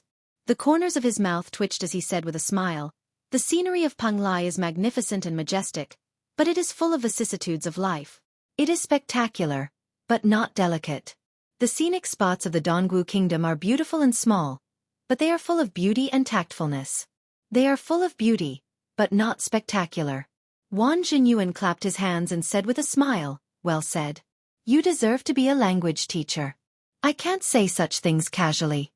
Yu Yutian smiled sadly and said in an incomparably low voice, "As the saying goes, a scholar is a useless scholar." Only now did I fully comprehend this sentence. When Yu Qing married me in the past, I always wondered why someone as outstanding as her would take a fancy to a scholar like me who couldn't carry a heavy load. Later on, Qing told me that she liked my ability to speak eloquently, and she liked the way I wrote. But now I know, what's the use of that? In the past, I always looked down on my wife's path of cultivation. I thought that everything was inferior, and only studying was good. I just wanted to cater to her and have more in common with her. That's why I decided to cultivate this Tao out of curiosity. With that, Yu Yutian raised his head and let out a long sigh. He said sorrowfully, "When Qing Xiao Lu, and I were separated forever, I realized that the path of cultivation was the true path of the world." As he spoke, Yu Yutian couldn't help but cry again. He wiped his tears and looked at Wang Jinyuan. "Master Wan, where is this chivalrous master you were talking about? As long as he can help me take revenge, I am willing to do anything for him." Wang Jinyuan waved his hand and said, "Hey, Zhenren Yu, what are you talking about? I promise you that as long as you ask, this person will definitely stand up for you." Yu Yutian couldn't help but tremble with excitement. "Where is this person? Take me there quickly." Wang Jinyuan smiled and said, "Don't worry, we'll be there soon." As he spoke, he pointed to an inconspicuous old house in the depths of Sevenly Mountain Pond. At a glance, Yu Yutian saw the old house with cornices, white walls, black tiles, and a pair of stone lions at the door. For a moment, he was stunned. This great master lives in such a place? Wang Jinyuan smiled and said, "A great hermit hides in the court, and a hidden hermit in the city." Yu Yutian nodded in understanding, and nervously followed Wang Jinyuan into the old house. As soon as he entered, he saw a rather beautiful woman sitting on a stone bench in the front hall. One of her arms was lazily propped up on the stone table, and she was watching a man in his 30s write stroke by stroke in boredom. Wang Jinyuan nodded to the nervous Yu Yutian, then cupped his hands and said with a smile, "Zhenren Lu is really in a good mood." Lu Yi snorted. "Zhenren Lu? When did you call me that?" As he spoke, Lu Yi raised his head and glanced at him. It would have been better if he didn't look, but when he did, he was so scared that he shivered. Why was Yu Yutian here? Why did Wang Jinyuan bring him back? This bastard, is he trying to frame me? Lu Yi had never expected that Wang Jinyuan would actually bring Yu Yutian to him. At this moment, even though Lu Yi was a wily old fox with a profound cultivation base and great mental fortitude, he was still frightened by Yu Yutian to the point that he almost revealed a ferocious expression. He unconsciously wanted to smash this person into minced meat with his palm. However, as soon as Lu Yi moved his hand, Wang Jinyuan quietly stood in front of Yu Yutian, blocking his line of sight. Wang Jinyuan cupped his hands to Lu Yi with a smile on his face and said, "Zhenren Lu, you don't have to be so excited to see an old friend, right? You don't know Zhenren Yu, do you? Come, let me introduce you." A flash of anger and shock quickly passed through Lu Ye's eyes. He suppressed the anger and shock in his heart and said in a deep voice, "Well, I was wondering why there was a magpie flying to the branch today." It turns out that a noble has come today. Main Yang, who was standing to the side, did not notice the strange situation in front of her at all. She asked curiously, "Where did the magpie come from?"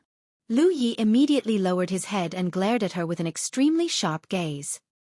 His voice was very low as he said, "Go in first and make some tea." Main Yang was so frightened by Lu Ye's gaze that she felt as if her heart had been stabbed by a knife. She covered her chest and got up to run into the room. Lu Yi used the action of lowering his head to temporarily vent the anger in his heart. When he raised his head again, his face was full of a gentle smile. "Master Wan, can you introduce me to your distinguished guest?" Before Wang Jinyuan had time to speak, Yu Yutian knelt on the ground with a plop and couldn't help crying out loud. "Zhenren Lu, Master Wan said that you are chivalrous and have a profound cultivation. You are the current Meng Chongjun, the modern bearded man. Please uphold justice for me and avenge me." After that, he kowtowed heavily with his head. He kowtowed like he was pounding garlic, and even the hard blue stone ground was shattered. Lu Yi was a smart person. After hearing these words, he realized the cause of this matter. He quickly glanced at Wang Jinyuan, who was smiling strangely, and took 2 steps forward. He helped him up with a warm expression and said, "Zhenren Yu, get up quickly. If you have any difficulties, just tell me. If I can help, I will definitely help." Wang Jinyuan also patted the crying Yu Yutian and helped him up. After receiving Lu Ye's verbal permission, Yu Yutian was relieved. He got up from the ground and carefully sat down next to the stone table. He began to tell the whole story in a low voice. Lu Yi seemed to be listening carefully, but his mind had long flown away. Although Yu Yutian had explained it in detail, was there anyone in the world who knew the matter better than him? He had killed them with his own hands, and the whole situation had been set up by him. After listening to Yu Yotian's tearful complaint, Lu Yi sighed and said, "Don't worry, Zhenren Yu. I will definitely seek justice for you. However, it's time to go through the Thunder Retribution. Do you think we can wait until the Thunder Retribution is over before we go to avenge you?" Yu Yutian was overjoyed and said, "Zhenren Yu, since you are willing to help me, what else can I ask for? Not to mention waiting for more than 10 days. Even if I have to wait for more than 10 years, I am willing." Lu Yi chuckled. At this time, Main Yang walked out with 3 cups of tea. Lu Yi pointed at Yu Yutian and said to her, "Main Yang, take him in to rest for a while." Main Yang looked at Lu Yi strangely, smiled at Yu Yutian, and said, "Please follow me." Yu Yutian didn't dare to look at her too much. He was afraid that he would make Lu Yi unhappy and go back on his word. He followed Main Yang into this dragon's den and tiger's den. After Yu Yutian left, Lu Ye's face slowly darkened. He narrowed his eyes and looked at Wang Jinyuan. "Master Wan, you really gave me a big surprise." Wang Jinyuan raised his head and laughed. "Zhenren Lu, you must be joking. How is this a surprise? The real surprise is yet to come. Aren't you going to deal with Li Yundong? I've given you such a good opportunity. Aren't you going to thank me? Thank you." Lu Yi couldn't help but laugh angrily. It seems that I really should thank you properly. Tell me, how can I thank you? Wang Jinyuan waved his hand with a smile on his face. It seemed that he didn't notice the anger and ridicule in Lu Ye's tone at all. He said with a smile, Zhenren Lu, as long as you don't blame me for being nosy. Could it be that you're not worried about the only witness running around outside and causing trouble when the time comes? What could be more reassuring than putting such an important person under your nose? Lu Yi sneered. In his opinion, Wang Jinyuan's action could be said to be killing many birds with one stone. It was both a demonstration of force and a threat to him. Lu Yi thought to himself, this guy, does he think that he can take advantage of me just because he has reached the Jinshin phase? Lu Yi sneered and said, I thought I was cold-blooded and cruel enough. I didn't expect that compared with you, Master Wan, my cultivation is still far inferior.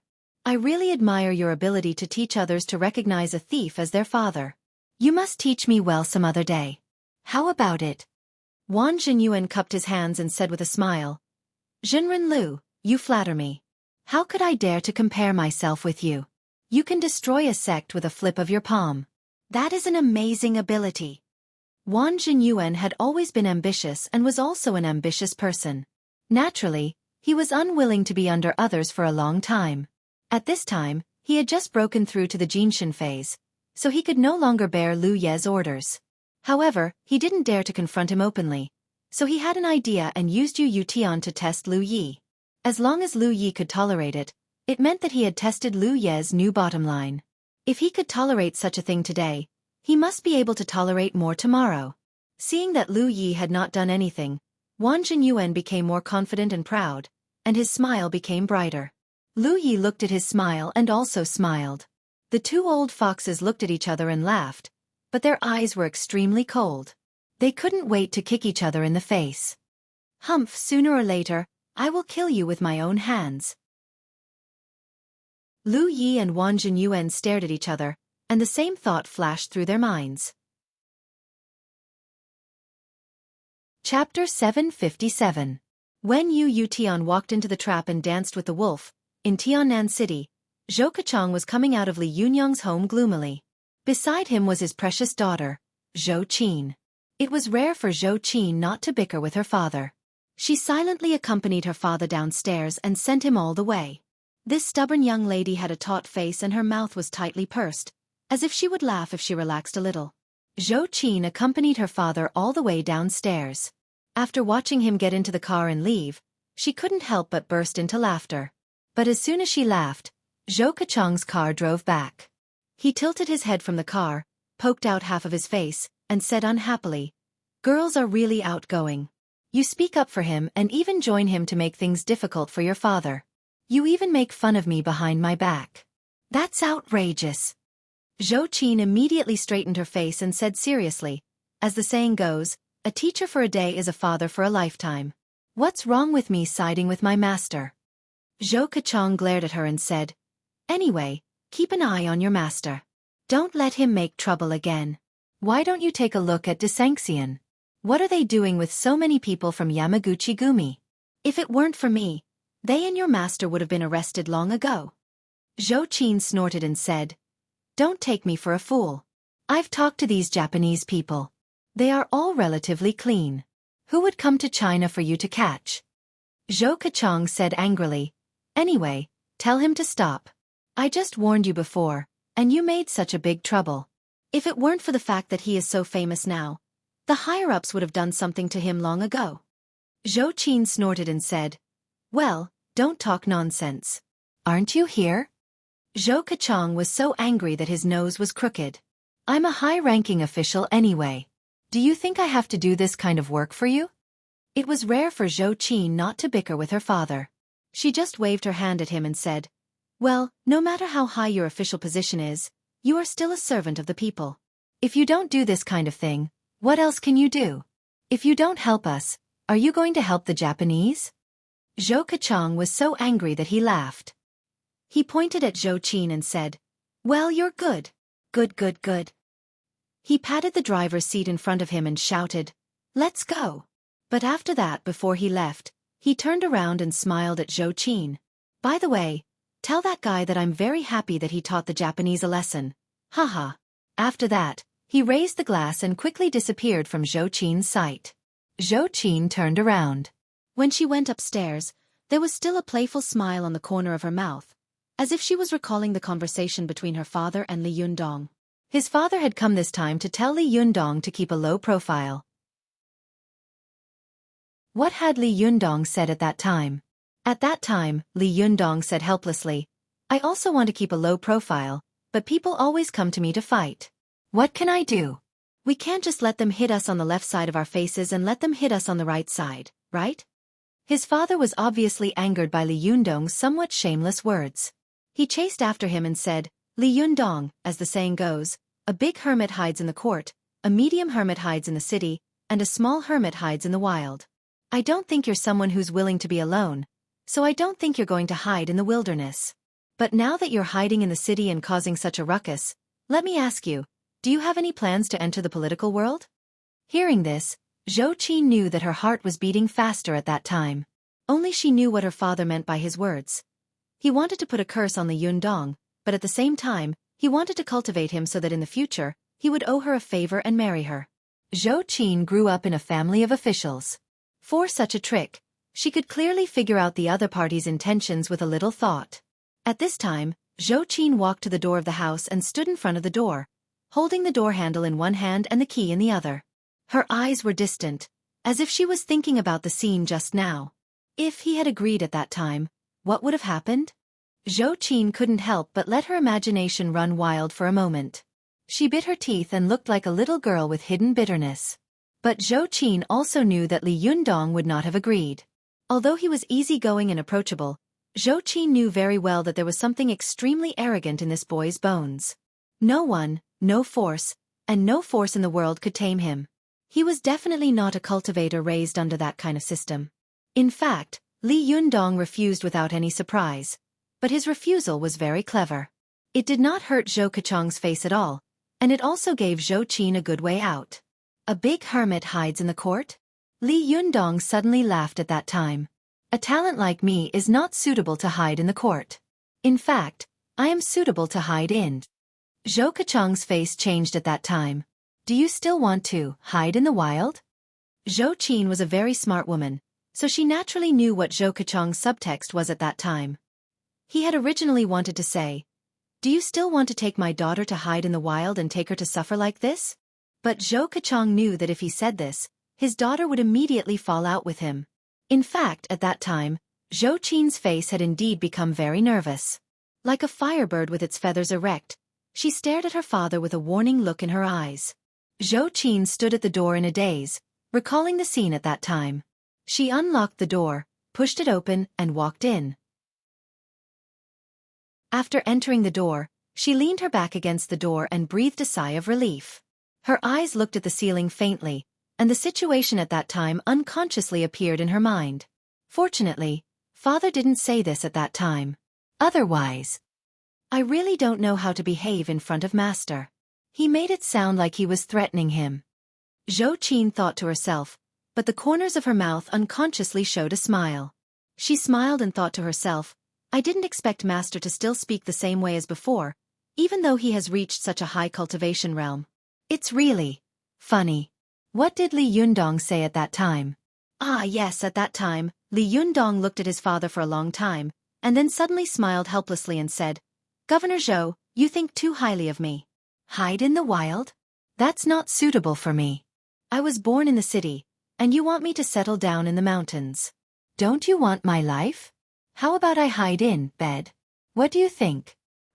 Hide in bed? What the hell is this? Thinking of this, Xueqi couldn't help but burst into laughter again. Her father's expression at that time was really wonderful. His mouth could almost be stuffed with his fist. He definitely couldn't believe that the boy in front of him dared to joke like this. Fortunately, he hadn't said something like, take my daughter to hide in the wild, just now. Otherwise, if it became, take my daughter to hide in bed, he would really jump off a building and be too ashamed to see anyone. Just as Xueqi was leaning against the door and laughing, Li Yundong raised his voice in the room and said, Hey, is your father gone? Please don't laugh. Is it that funny? Xueqi suddenly came to her senses and walked to Li Yundong's door with a playful smile on her face. She said softly with a smile. Who told you to say such a thing? What kind of person are you now? How can you say such a thing? Li Yundong spread out his hands and pointed to his bed. Originally, they were afraid that I would go out and cause trouble, so I simply cultivated in bed all day long. That was indeed a little secluded in bed. Xueqi rolled her eyes and suddenly asked, "You mean hiding in bed with Su-chan, right?" Li Yundong suddenly coughed dryly and said seriously with a straight face, "Why do you sound so strange? Dual cultivation is a very serious matter in cultivation. Hiding in bed with one's Taoist partner is also a joy in the world." Taoist companion? Xueqi lowered her head and repeated this sentence to herself several times in a low voice. Suddenly, she raised her head and asked boldly, "Master, am I also your Taoist companion?" This sentence was too ambiguous. Even Xueqi didn't know why she suddenly asked such a question. Perhaps it was because the feelings that had been suppressed for too long had suddenly taken root in the heavy and closed rock. Perhaps it was because there was no one in the room at this time, which gave Xueqi a trace of courage. Perhaps this was just human nature, the inevitable result of a girl's deep love for another man.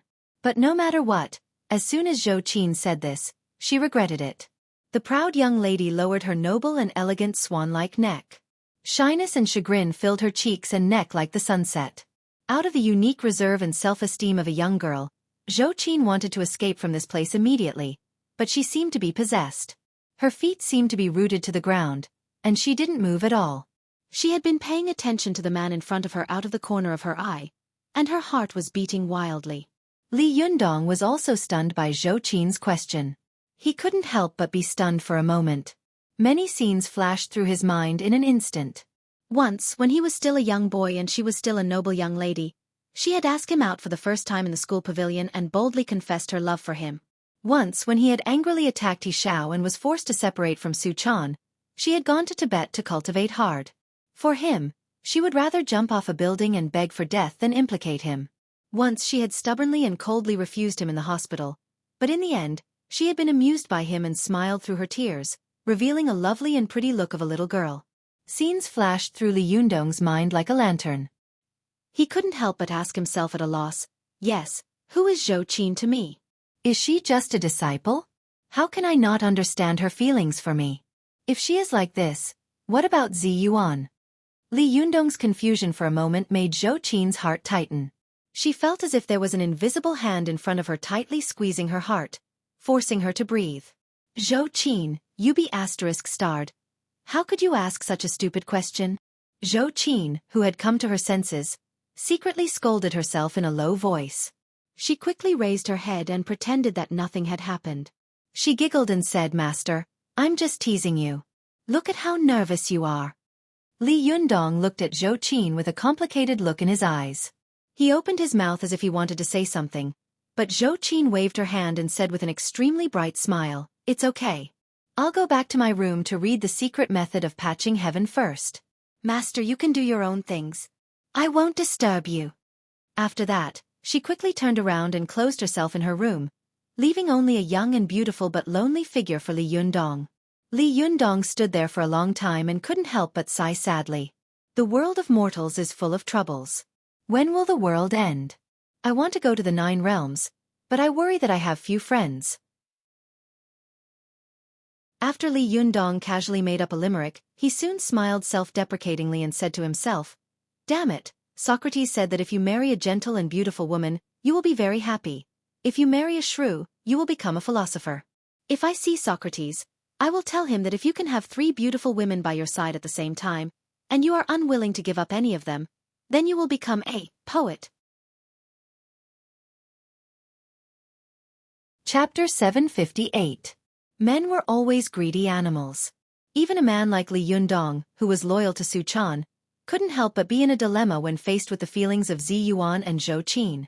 He didn't want to hurt these 2 girls who had sacrificed almost everything for him, so he had always avoided facing this problem like an ostrich. But Li Yundong also knew that he would have to face this problem sooner or later and solve it.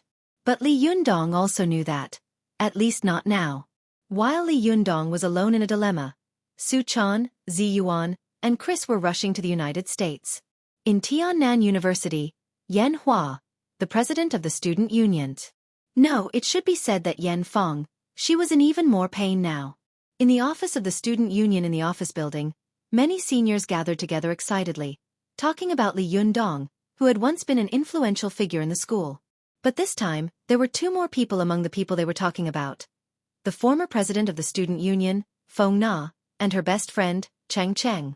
It was about to be winter vacation, and the leaders of the student union had nothing to do. Most of them were juniors or seniors.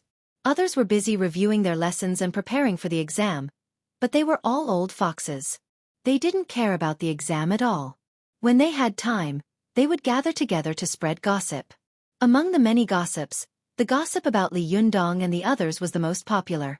Although Li Yundong had disappeared from their sight, this did not diminish the curiosity of the students in the school. Instead, it made them even more mysterious and admiring. Hey, guess how much Feng Na and Cheng Cheng's monthly salary is now? I don't know. I just went to Li Yundong's new tea house 2 days ago. The business is really good. I really can't figure it out.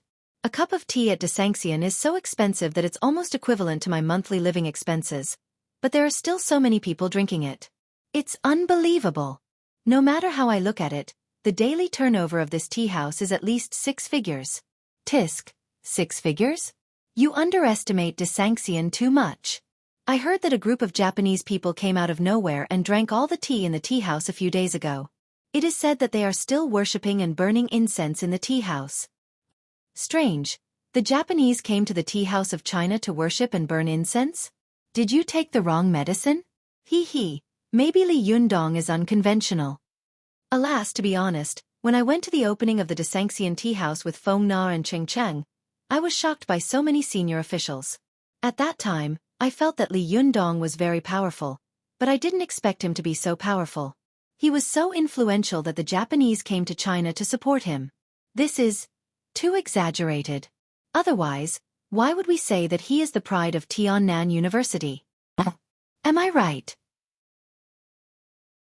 As the student spoke, he kept winking at Yan Feng, who was not far away, as if he wanted to say something to her. Almost everyone in Tiannan University knew that Li Yundong had a grudge with Yan Hua. Li Yundong had helped Feng Na take part in the student council election and eventually defeated Yan Hua to win the championship. This was something that everyone was familiar with. At that time, everyone present thought that if it weren't for Li Yundong, Feng Na wouldn't have been able to beat Yan Hua, no matter how many mouths she had. Moreover, when Li Yundong had just opened Desanxian, Yan Hua had once inadvertently said in front of them that Desanxian's business would be bleak and that it would close down in the future. But now it seemed that Yan Hua had really slapped himself in the mouth. Yan Feng naturally knew that these students were saying this to her.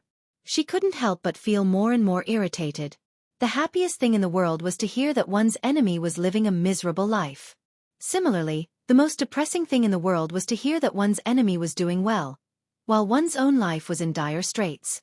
But what made her even more irritated was not the noise of these students.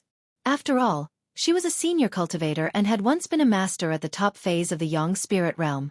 She was only one step away from the Jinshin. Moreover, in order to take revenge, she had lurked in the Fox Zen school for 9 years. If she had been angry with these students, she would not have been able to live until now. What really made Yan Feng depressed and irritated was that although she had occupied her nephew's body, in her opinion, with her cultivation knowledge and talent, as well as her experience, she would definitely make rapid progress in her cultivation if she occupied such a good man's 7 treasures body furnace. Even if she couldn't break through the Jinshin phase, she would definitely be able to quickly return to the top phase of the Yang spirit realm. Only after losing it would people know how to cherish it. Although the top phase of the Yang spirit realm was not a very great realm in today's cultivation world, Yan Feng herself was not even at the top phase of the Yang spirit realm, which made her suffer every day. She wished she could immediately regain her previous strength. However, when it comes to cultivation, haste makes waste. The more anxious Yan Feng was, the less effective her cultivation would be. On the contrary, her cultivation would continue to decline. What made Yan Feng feel the most pain was that her original primordial yin qi and primordial yang qi in Yan Hua's body were constantly fighting every day, as if 2 incompatible forces were fighting in her body every day. Most importantly, every time the yin and yang qi in her body fought, she began to have evil thoughts, thinking about those shameful things between men and women. Almost all of her daily cultivation was wasted on controlling these evil thoughts and preventing herself from being possessed by the devil, the internal friction and internal strife. Yan Feng knew that if this went on, it would be very difficult for her to keep her Yin spirit body, let alone restore her cultivation quotient. However, she had no solution to the problem in front of her. How could she not be irritated? At this time, these little kids were ridiculing her. Yan Feng became more and more angry. She turned her face and glared at them fiercely. These college students were just trying to have fun with their mouths. How could they compete with a cultivator like Yan Feng? As soon as she glanced at them, everyone felt their hearts skip a beat, as if they had been burned by an iron brand. They couldn't help but immediately withdraw their gazes and change the topic for a while. After staying in the room for a while, Yan Feng felt that it was so boring that she couldn't stay any longer, so she rushed out anxiously.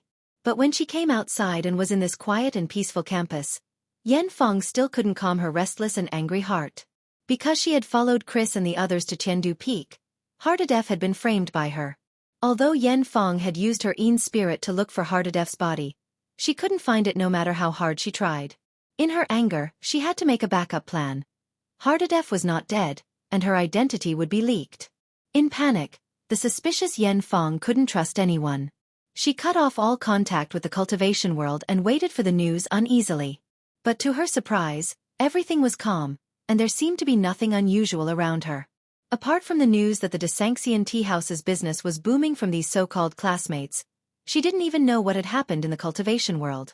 Maybe it's time to go to Desanxian to test it out? Yan Feng took a deep breath and forcibly suppressed the rolling yuanyang qi in her chest. Such a thought came to her mind.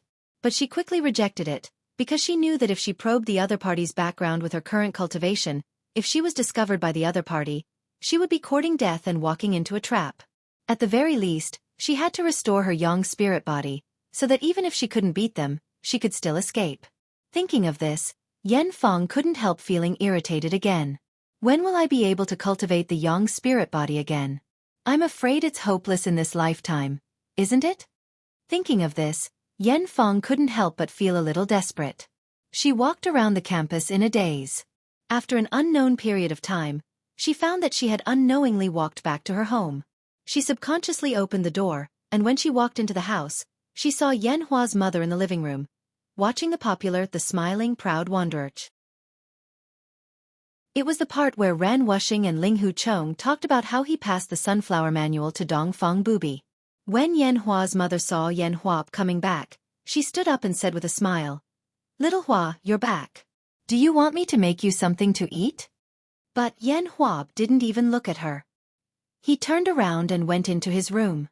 Yan Hua's mother seemed to have gotten used to Yan Hua's attitude. She sighed softly, as if she was afraid of disturbing her child, and turned down the TV volume a lot.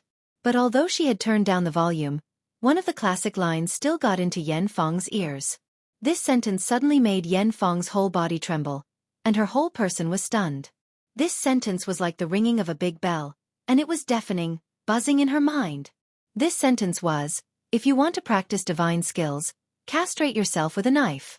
Some of the descriptions about martial arts and cultivation in Jin Yong's wuxia novels were fabricated, which did not match the actual history. For example, the peak of Chinese martial arts was in the late Qing dynasty and the early Republic of China. Not the more ancient the more powerful mentioned in his book. The world's martial arts did not come from the Shaolin Temple. In addition, Yin Jiping was not a villain who had defiled Shaolong Nu. In real history, Yin Jiping was a great cultivator with extremely high cultivation among the leaders of the Chuanjin sect.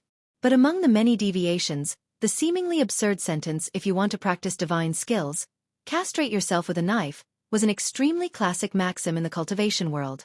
In the 5 dynasties and 10 kingdoms, Emperor Lu Jixing of the Southern Han dynasty issued the most absurd decree in the 5,000 years of Chinese history. Anyone who wanted to be an official had to be castrated. Even monks and Taoists who wanted to sit and discuss the Tao with him had to be castrated. Although the Southern Han dynasty was peaceful in Guangdong, Guangxi, and a part of Vietnam, it could also be considered one of the longer dynasties among the 5 dynasties and 10 kingdoms. Unfortunately, the people of this dynasty encountered a great pervert like Lu Jixing. For a time, the entire Southern Han dynasty almost became a castrated country. In order to become an official, many people had no choice but to castrate themselves with a knife. And some Taoist and Buddhist cultivators, who wanted to preach the Tao, had no choice but to clench their teeth and castrate themselves. But when they castrated themselves, they found that they no longer had the worries of the secular world.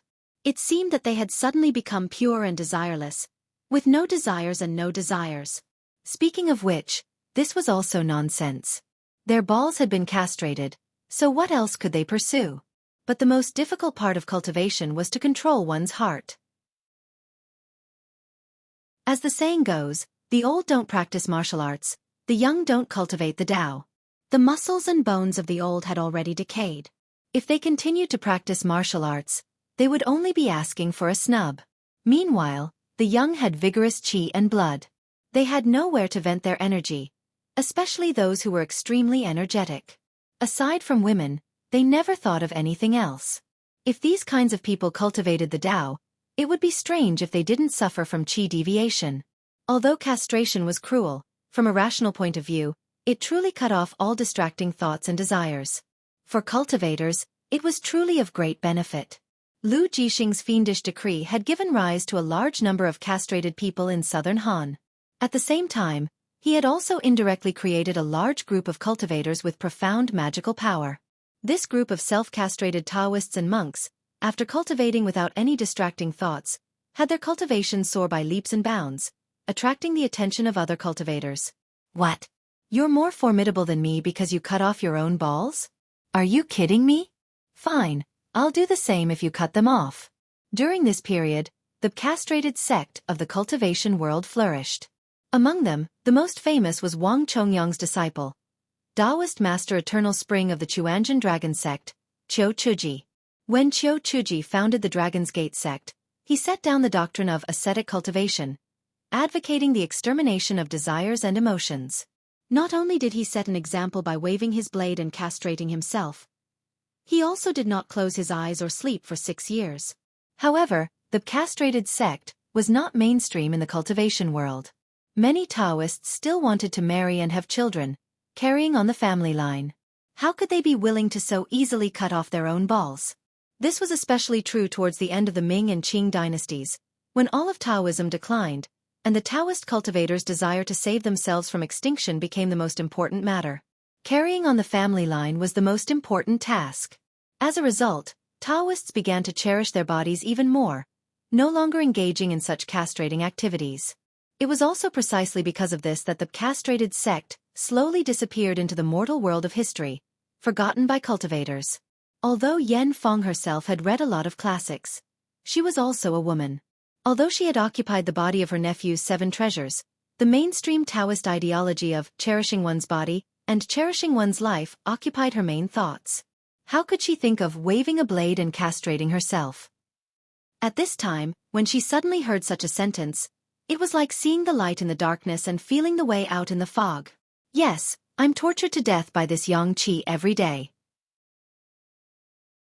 Why don't I just cut off the root of this yang qi and get it over with once and for all? Yan Fong's heart skipped a beat, and her eyes immediately shot out a determined look. She was a determined and courageous woman.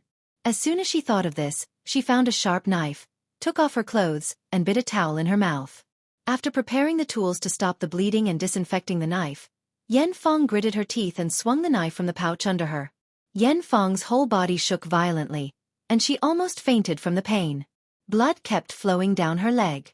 No one knew that with this knife, the first Dongfang Bubi of modern China was born. The Super 4 group is full.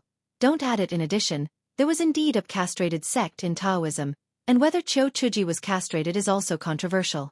But after looking through the information, I'm inclined to think that he was castrated. Finally, I updated very late. Sorry, Tang Tang. I'm tired and went to bed. Good night, everyone. Chapter 759. While Yan Fong was castrating herself, Su Chan, Zi Yuan, and Chris had already arrived at Harrisburg on the other side of the Pacific Ocean. Compared with other famous large cities in the United States, Harrisburg was much smaller, although it was the capital of a state. Except for Pennsylvania State University, which was known as the most famous university for cultivating entrepreneurs in the country, it could be said that there was almost nothing worth paying attention to in this city. Tens of thousands of people lived in this sparsely populated place. It was like sprinkling a handful of pepper into a pot of soup. Nothing could be seen.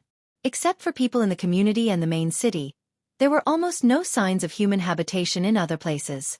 Xueqi and Zi Yuan didn't have passports, so it was naturally impossible for them to swagger on the plane with Chris. However, they couldn't fly all the way. After flying for tens of thousands of kilometers, even if they didn't vomit blood, they would be exhausted.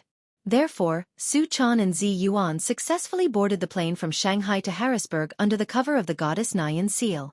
Harrisburg was not a very famous place. There were not many people going there, and there were few flights. There were many empty seats on the plane. After Xueqi and Zi Yuan got on the plane, they found a place at random and sat down peacefully. They either meditated or closed their eyes to sleep.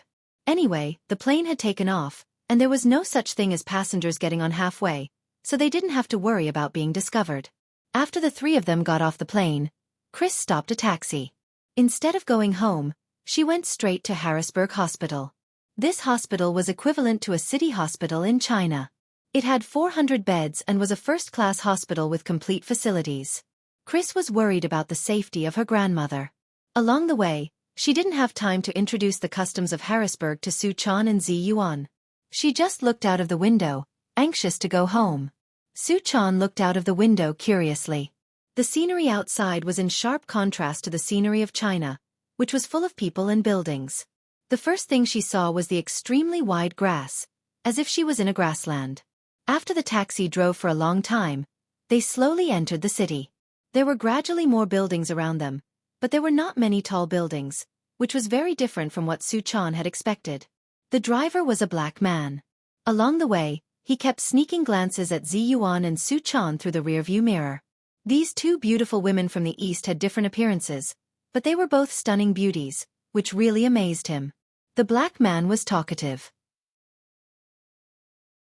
Along the way, he tried to strike up a conversation with Xueqi and Zi Yuan several times, but the two of them didn't understand English and didn't want to show their timidity outside, so they turned their heads and looked out of the window, as if they didn't want strangers to come in.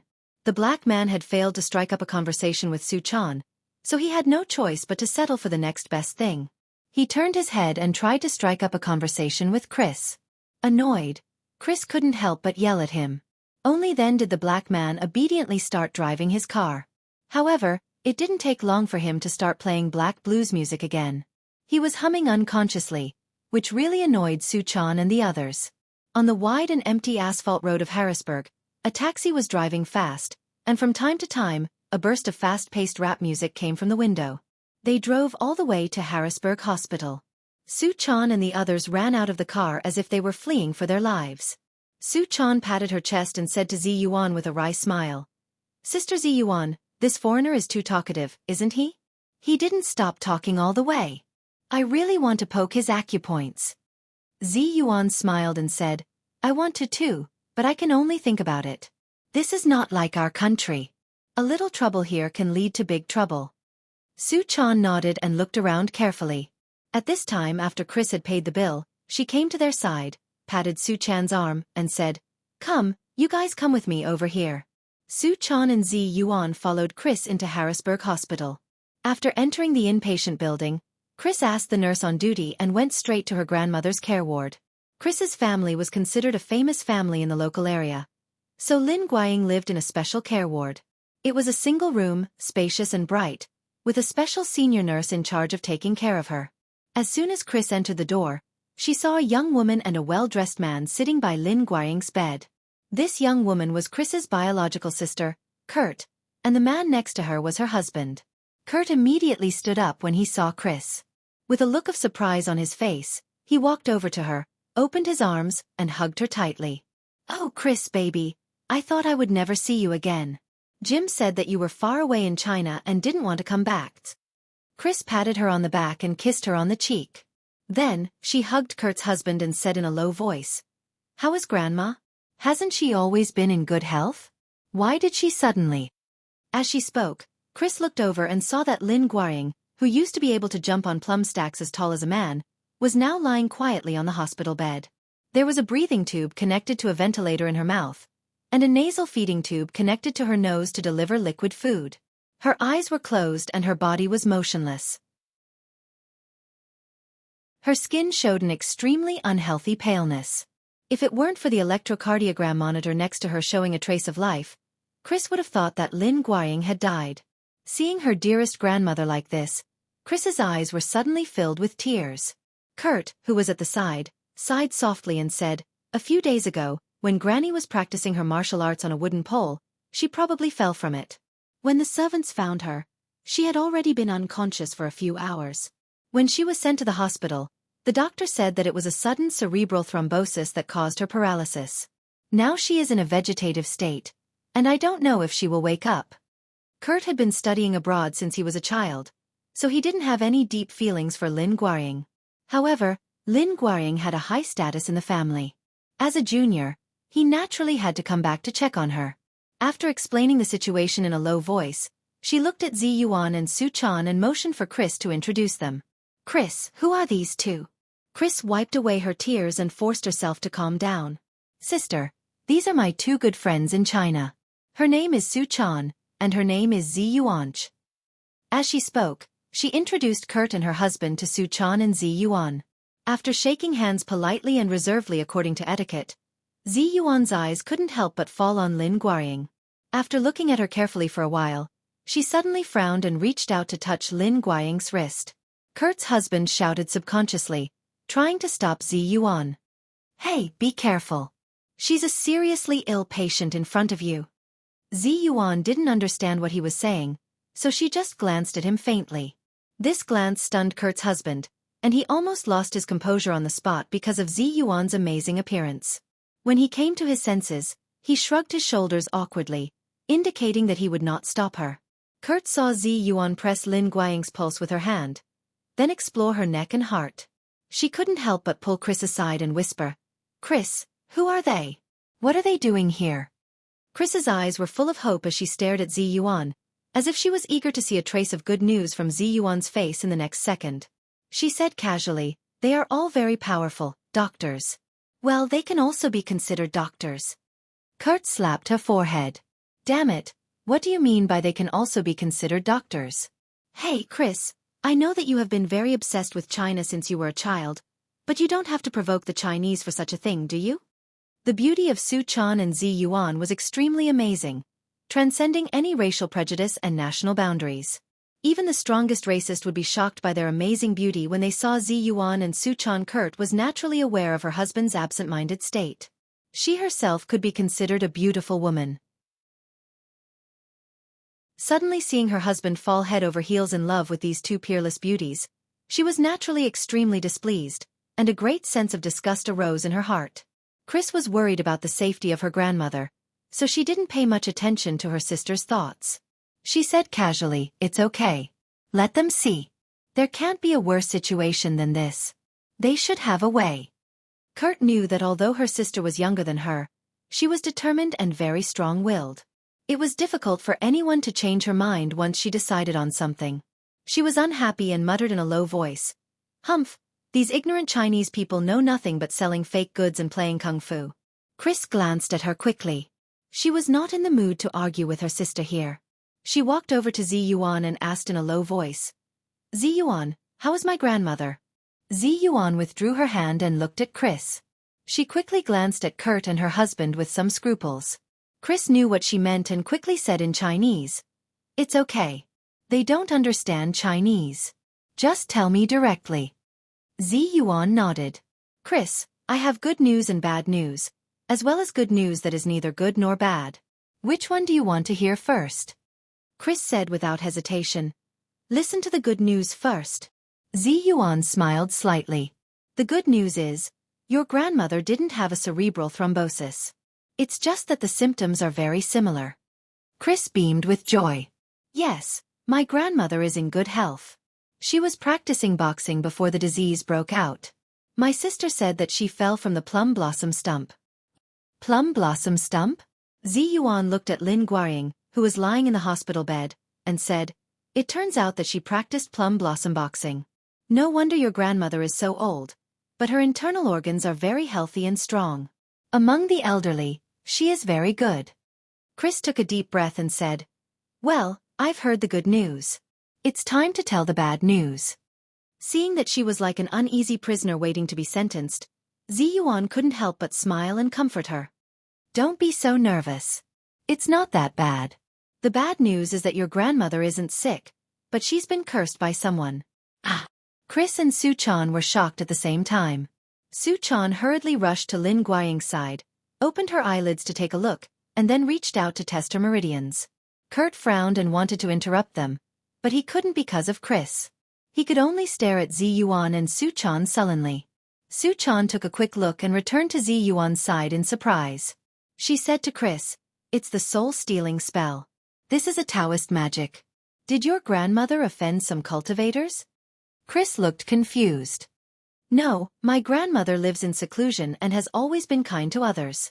How could she have offended anyone?" Ziyuan shook her head slightly. "Now let me tell you the good news. The soul-detaching spell that your grandma was afflicted with was very powerful, and only masters could cast it. This was bad news, but the good news was that to maintain the spell, one could not be too far away. In other words, the furthest she could go was near Harrisburg. Moreover, your grandmother is still alive, which means that the person who used it is still in Harrisburg." Chris was confused. She really couldn't understand why such a thing would happen in the distant United States. Who on earth was this Taoist cultivator of unknown origin? Why did he attack her grandmother?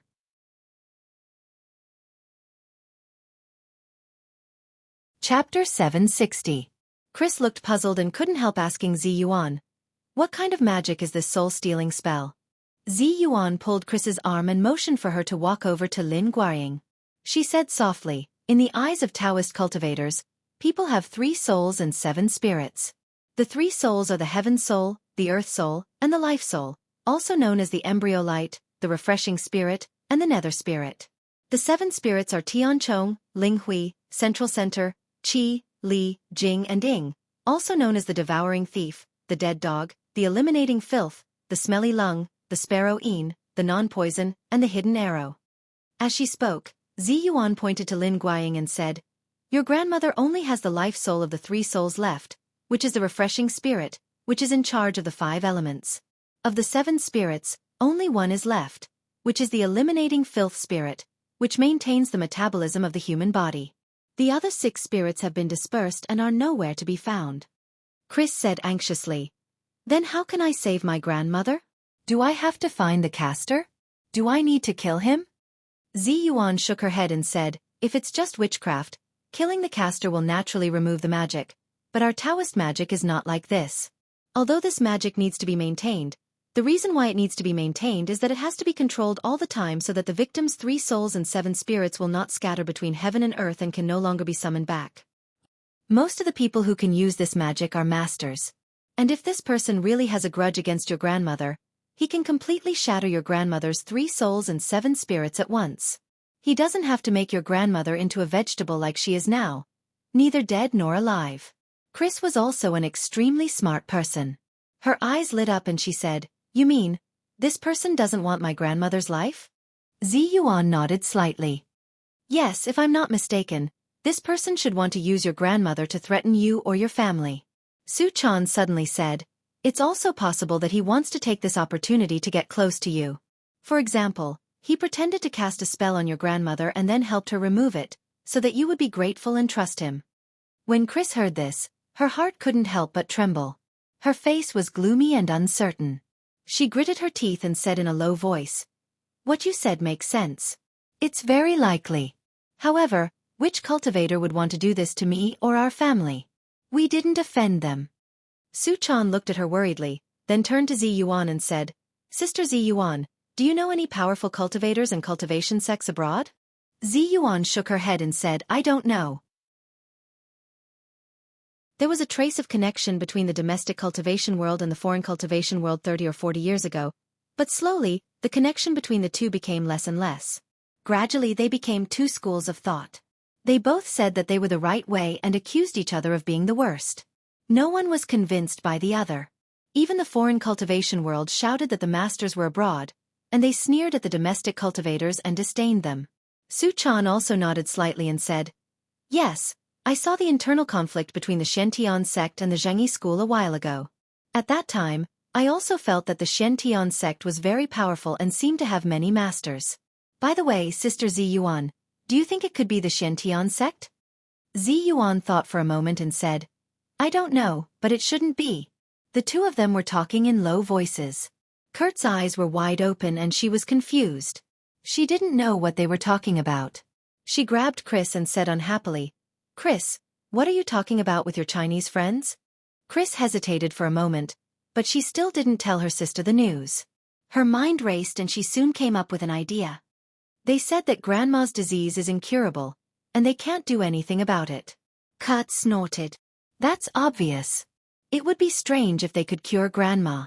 Chris thought for a moment and said, Sister, I want to hold a banquet in the name of praying for Grandma.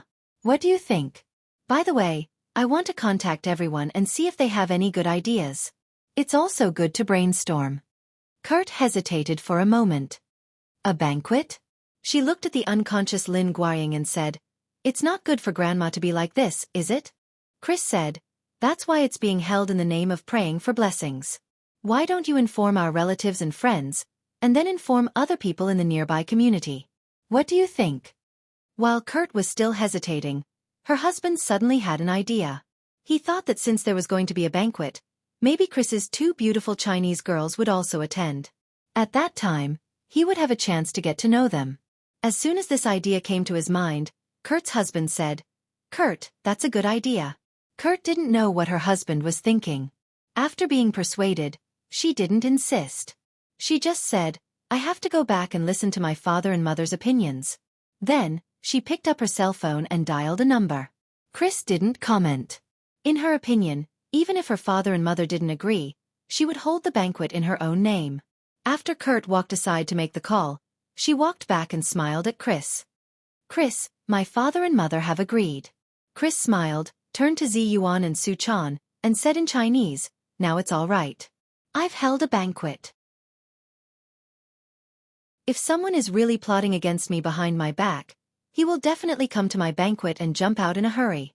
Zi Yuan nodded approvingly and said, That's a good idea. It's a good method. Su Chan also said with a smile, This person definitely won't expect us to be standing behind you. The three of them smiled at each other, as if they could already see the shock and surprise on the other party's face after their scheme had been exposed. However, Su Chan and Zi Yuan had never expected who was standing behind this mastermind. Westerners had a strong sense of independence. Many of them would choose to move out as soon as they had the financial ability after they reached adulthood. Chris was the same. Although she often went to Lin Guoying's house in the garden to have fun, her own house was in a spacious green lawn not far away. Chris had a small 3-story villa. Compared with ordinary people's wooden houses that could be dismantled and transported, the villa she lived in was made of stone. The front yard was a wide and flat lawn, and there was a circle of flowers in the middle of the lawn. A middle-aged Asian woman was kneeling beside the flower bed through a cloth towel, carefully trimming and arranging the flowers. When Chris returned to her home with Zi Yuan and Su Chan, she first greeted the Asian woman. Aunt Wang, I'm back. The Asian woman turned around and looked at Chris in surprise, saying, Chris, why are you back? I heard from Jim that you weren't coming back. Chris forced a smile. Grandma is sick. Of course, I have to come back to see her. There were almost no tall buildings in the community in the United States, and the neighbors were very close to each other, completely unlike the modern cities in China, where the neighbors never contacted each other. As soon as Chris's voice sounded, the surrounding neighbors rushed out one after another and greeted Chris warmly. At the same time, they looked at Su Chan and Zi Yuan curiously. After Chris responded to them one by one, she took Su Chan and Zi Yuan into her home. At this time, in a villa not far from Chris, Han Zhen slowly put down the curtain in front of him and smiled coldly. In order to pursue Chris, he had specially bought this villa here at a high price, just to get close to her first. Now that he saw that Chris had finally returned as he had wished, he was so proud that he wanted to rush out and greet her immediately, but he held back and thought proudly, Don't worry, Chris. It's not the best time to greet you yet. When I appear in front of you again, you will cry and beg me to save your grandma. Han Zhen looked back proudly and said respectfully, Master, what should we do next? The person standing in front of Han Zhen was none other than Su Ling, a Jinshan master who had once shown off his power on Tiandu Peak. Standing next to him was the blind Taoist priest, Xueqi, who had stabbed his eyes in order to save his Xixiang. Su Ling sat on the sofa, waved his hand, and said with a big smile, "You designed the plan yourself. Why are you asking me? I only care about casting magic. I don't care about anything else." As he said this, his eyes narrowed and he said coldly, "I told you in advance that the donation you promised can't be less than a penny." After the Battle of Tiandu Peak that day, Su Ling and Xueqi were defeated by the heavenly thunder of the Thunder Retribution Master. The two of them also knew that the Battle of Tiandu Peak had offended all the major sects in the Chinese cultivation world, so they did not dare to stay on the mainland any longer. In a flash, they ran to Southeast Asia to hide.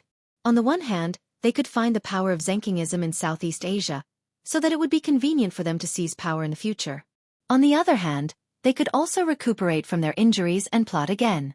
Although Su Ling and Xueqi were pleasantly surprised to find that Zenkingism still had power in Southeast Asia, and it was quite powerful, when they went to look for them, they soon couldn't laugh anymore. Su Ling was domineering and overbearing, so naturally, his attitude would not be very good when he went to look for them. In addition, in his opinion, when a senior like him came, the younger generation should hurry out to welcome him. But the truth was completely the opposite. In the eyes of the followers of Zenkingism in Southeast Asia, regardless of whether the identities of Su Ling and Xueqi were true or not, they would never tolerate a person who had suddenly appeared and tried to stand on their heads. Even if this person was their senior, they would still slap him down. As the saying goes, the new waves of the Yangtze River push the old waves, and the old waves die on the beach. Why didn't they stay on the beach? Why did they come to Southeast Asia? Did they want to die? Su Ling was arrogant and bad-tempered. On the other side, he was also suspicious. In such a situation, it was naturally impossible for them to talk together. After a few words, the two sides started fighting. Su Ling's own injuries had not healed, and he and his junior brother were beaten until they covered their heads and fled. In the end, they ran around and finally exiled to a place called Harrisburg on the other side of the Pacific Ocean. These two guys, whose thinking was still stuck in the chaotic period of the Republic of China, thought that with their own strength on this land, it would be a matter of minutes if they wanted to fight for a territory.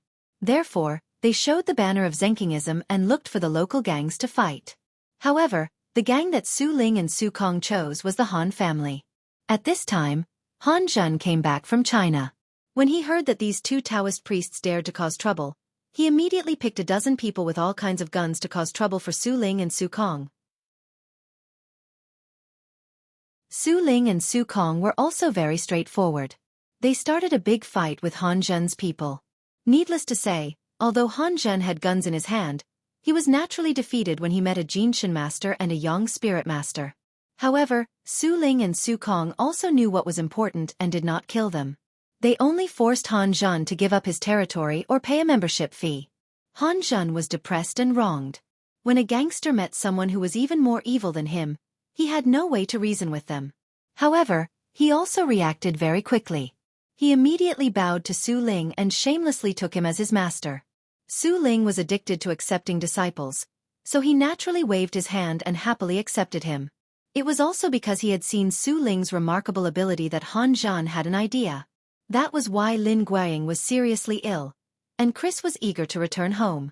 Hearing what Su Ling said to him, Han Zhun said respectfully, "Master, don't worry. When the time comes, not only will I not give you a penny less, but I may even earn you another believer. For example, a family that controls the light industry in Harrisburg. What do you think?" When Su Ling heard this, he was overjoyed. He looked at his disciple, who was smiling, and laughed. The two of them had ulterior motives. They felt that they were the mantis stalking the cicada, unaware of the oriole behind it. Zi Yuan and Su Chan, who lived opposite them, also wanted to be the mantis stalking the cicada. However, neither of them knew that this time, the few people who had fought fiercely on Tiandu Peak had gone around the earth and bumped into each other again. It suddenly occurred to me that recently, the online literature world had been cracking down on transmigration. The reason was that there was a child who wanted to commit suicide in the novel. As a result, he wanted to transmigrate, so he committed suicide. Well, in view of the chapter about wanting to practice the divine kung fu and castrating himself with a knife, I have to say, children should not learn it. You don't want to see this book be harmonized, do you?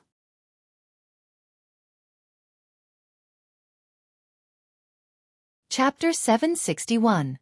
The banquet that Chris held at her home kicked off the next evening. It was a banquet for more than 100 people. Since the community had a business organization that was responsible for hosting banquets and a housekeeper was in charge of organizing it, Chris didn't have to worry too much. All she had to do was take care of herself. In order to avoid missing out on the mastermind behind the scenes, Chris invited almost everyone who was related to her to the banquet. She even invited some of her classmates from school, including Han Zhen. When Han Zhen received Chris's invitation letter, he was so excited that he almost jumped up. It was as if he could already see a snow-white lamb walking step by step into his trap. That night, he deliberately dressed up very well. He was dressed in a suit and leather shoes. The leather shoes on his feet shone brightly, and his hair was combed back as if it had been plowed. Han Zhen raised a goblet with a smile on his face. He looked at Chris, who was chatting with the crowd. His eyes were as sharp as a beast staring at its prey. Chris was wearing a plain white, slanted dress that revealed half of her smooth shoulders and the snow-white skin on her chest. Because her grandmother was hospitalized, she had specially pinned a black flower on her shoulder, which made her look solemn, noble and elegant. The guests also knew about Chris's situation. Many of them came up to her to comfort her and pray at the Christ statue in the middle of the hall. Chris's parents were devout Christians, but Chris herself was not. She was deeply influenced by Lin Guarying and did not believe in Christianity. However, only a few people in the family knew this. In their eyes, if the parents were Christians, how could the child not be? But Chris was not. It was precisely because of this that when she held this banquet, no one noticed anything wrong. Han Zhen stared at Chris for a long time. When he saw that Chris had finished dealing with the last customer, she leaned against the table and sighed softly. Her expression was full of exhaustion. Han Zhen knew that this was the best time for him to appear. "Hi, Chris, you're finally back. I thought you wouldn't come back." Han Zhen stepped forward with a glass of wine in his hand. With a sincere look on his face, he greeted them enthusiastically in fluent English. On one hand, Chris had to deal with so many people on the scene, and on the other hand, she had to constantly observe their expressions and movements to figure out which one was the mastermind behind the scourge of her grandmother. It seemed simple, but in fact, it took a lot of effort. Why did most cultivators keep a low profile and live in seclusion? The reason was that they were unwilling to deal with things like dealing with people. The most tiring and annoying thing in the world was dealing with people, not to mention scheming and guessing at people's hearts. Because of this, each sect in the cultivation world often had a person who had a strong voice. This person was responsible for almost all the external affairs of the sect. It could be said that he was the diplomat of the sect, such as Zhang Ling of the Zhengyi school, Du Fei of the Chuanjin Dragon sect, and Wan Jin Yuan of the Gazao sect. In these sects, there were many people with higher cultivation levels than them, but when it came to speaking to the outside world, they were the ones who stood up to speak. It was not only because of their personalities and their innate ability to deal with people, but also because the higher the cultivation level of a cultivator, the more they liked to hide. They did not like to come into contact with complicated things and complicated human nature. Whether it was Zhang Ling, Du Fei, or Wan Jin Yuan, they all had one most obvious characteristic. Their cultivation levels were not high. This was because a large part of their energy was wasted on dealing with people. Chris had received dozens of people in a row. It was as if she had fought with people several times in a row. She was so tired that she almost wanted to lie in bed and not move. But when she saw Han Zhen coming over at this time, she had to brace herself and deal with him. Han Zhen was of medium height, handsome and gentle. He was dressed in expensive clothes and wore a pair of black-rimmed glasses on his face, which perfectly set off his dignified, noble, and restrained temperament. In terms of appearance alone, Han Zhen was not inferior to any movie star. Although he was Asian, his rich family background and handsome appearance made him have many suitors at Pennsylvania State University. Unfortunately, Chris knew Han Zhen very well. She knew that this man had a shrewdness that did not match his age. He would do anything to achieve his goals. He was a man who had no bottom line or morality at all. It was because she had long seen through this that Chris had always kept a respectful distance from Han Zhen's pursuit. Many girls who pursued Han Zhen but failed became more and more jealous of Chris because of this, thinking that she was a whore who only knew how to pretend to be virtuous. But only Chris knew that when she observed Han Zhen up close, she could see a deeply hidden possessiveness in the man's eyes.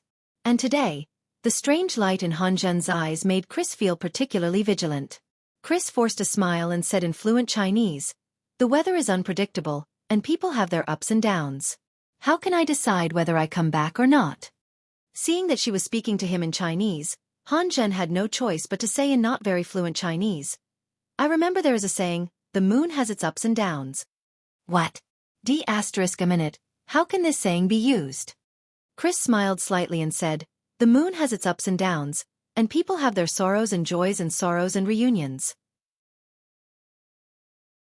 This is Su Dongpa's Xueqi, one of my favorite poems. Han Zhen couldn't help but compliment her. "Chris, your Chinese is so good. You really make me feel ashamed." "My Chinese is so good?" Chris muttered in her heart, and her expression became a little strange. She couldn't help but think of Li Yundong's evaluation of her. "Your Chinese is at most at the level of a 5th or 6th grader in primary school. If you can cultivate to the primary level of the Jinshin, it will be the limit because you don't understand the real traditional culture of China. You don't know what the unity of heaven and man is, and what the infinite void is. My level of a 5th or 6th grader in primary school is really good. Then what level is this Han Zhen?" For a moment, Chris felt that it was very absurd. She, a blonde foreign girl, had been sincerely praised by this black-haired, black-eyed Chinese man in front of her for her excellent Chinese. And he, a Chinese man of pure Chinese descent, couldn't even finish a Xueqi. On the other hand, she, a foreign devil who had been criticized by Li Yundong as being at the level of a primary school student, had continued. This was really an ironic scene full of black humor. Han Zhen saw that Chris's smile was a little strange and her eyes were flickering, as if she was thinking about something, but he didn't think too much about it. He didn't believe that this prey could jump out of his palm. He smiled and said, "Chris, don't worry about your grandmother. I believe that after the worst comes the best. Your grandmother will get better." At this time, Chris also came to her senses. She smiled slightly, raised her glass to Han Zhen, and said, "Thank you for your kindness. Cheers." After they clinked their glasses and took a sip, Chris suddenly asked, "By the way, Han Zhen, do you know any good way to save my grandmother? You know, the best doctors in Pennsylvania have been invited, but they are all at a loss. Maybe you have a good doctor that you can recommend to me?" Chris had said this to almost everyone before, and the guests she had invited naturally knew the purpose of Chris's banquet, so they had done their homework early. Chris had received a thick stack of business cards. However, most of the business cards were famous doctors from famous cities such as New York, Washington and Los Angeles, but there was no answer that Chris was looking for. But when she said these words to Han Zhen mechanically, Han Zhen couldn't help but be ecstatic. "Wow, I was just worried about how to say it, and you actually came to me. Then I won't stand on ceremony." The strange look in Han Zhen's eyes made the tired Chris immediately put up her guard. Her heart suddenly skipped a beat, and she stared at Han Zhen as if she had noticed something.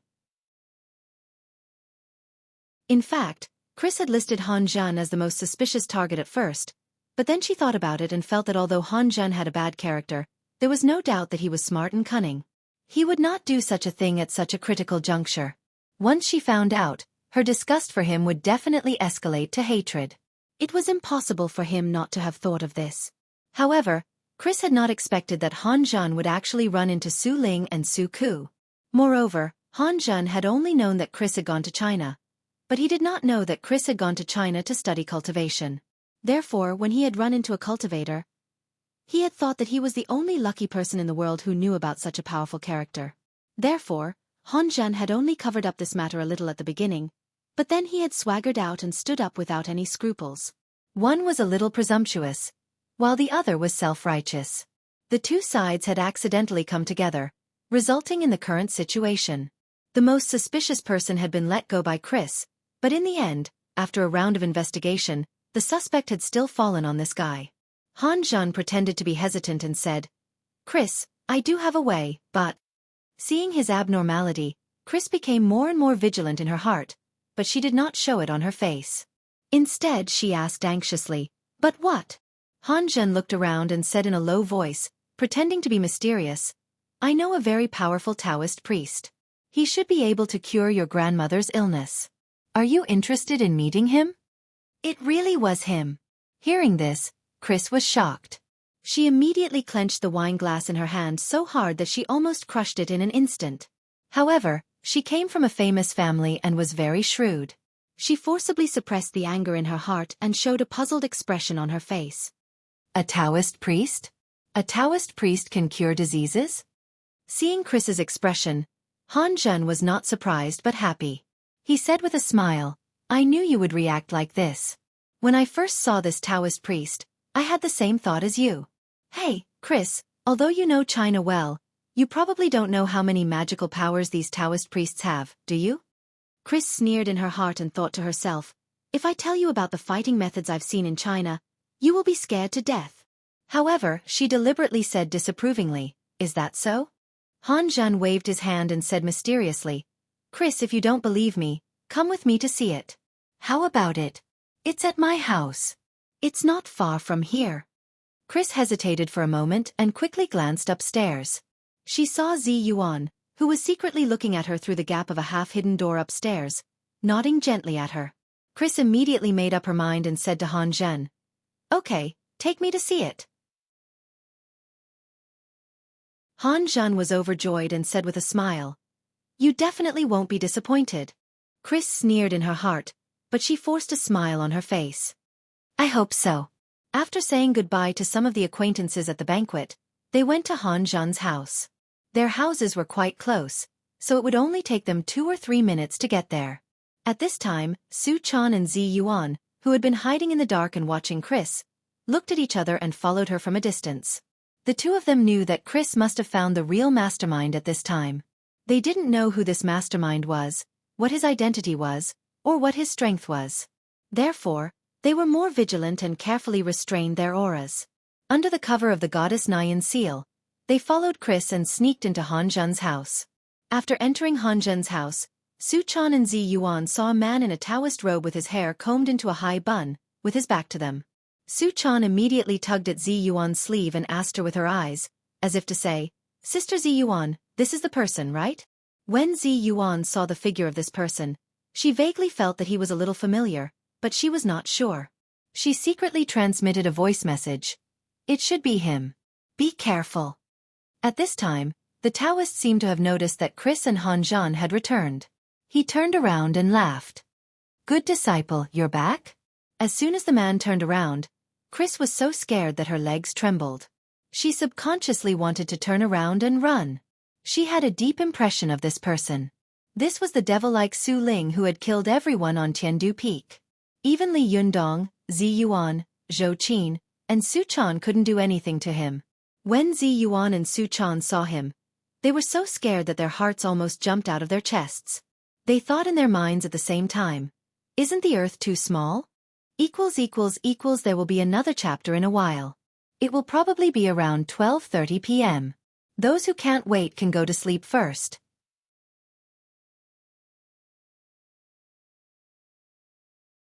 Chapter 762.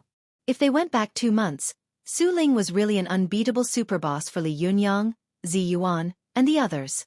Not only did he have a lot of blood, thick skin, and fast regeneration, but his attack power was also super strong. The most abnormal thing was that after injuring him, he would go berserk and use a large-scale indiscriminate magic attack, which was almost an instant kill. Such an opponent was really a nightmare, and they really couldn't afford to hurt him. Fortunately, after the battle at Tiandu Peak, Zi Yuan finally broke through the bottleneck and cultivated to the Jinshin phase. Although she had not fought a real Jinshin battle with anyone yet, she was still a Jinshin master. Su Chan had also broken through to the seven-tailed fox spirit realm. Although she was not yet in the Jinshin phase, once a fox demon cultivated to the top phase of the Yang spirit, once she revealed her true body, with the unique characteristics of long hair, thick skin, and immunity to many magic of the fox demon, she also had the strength to compete with a Jinshin master.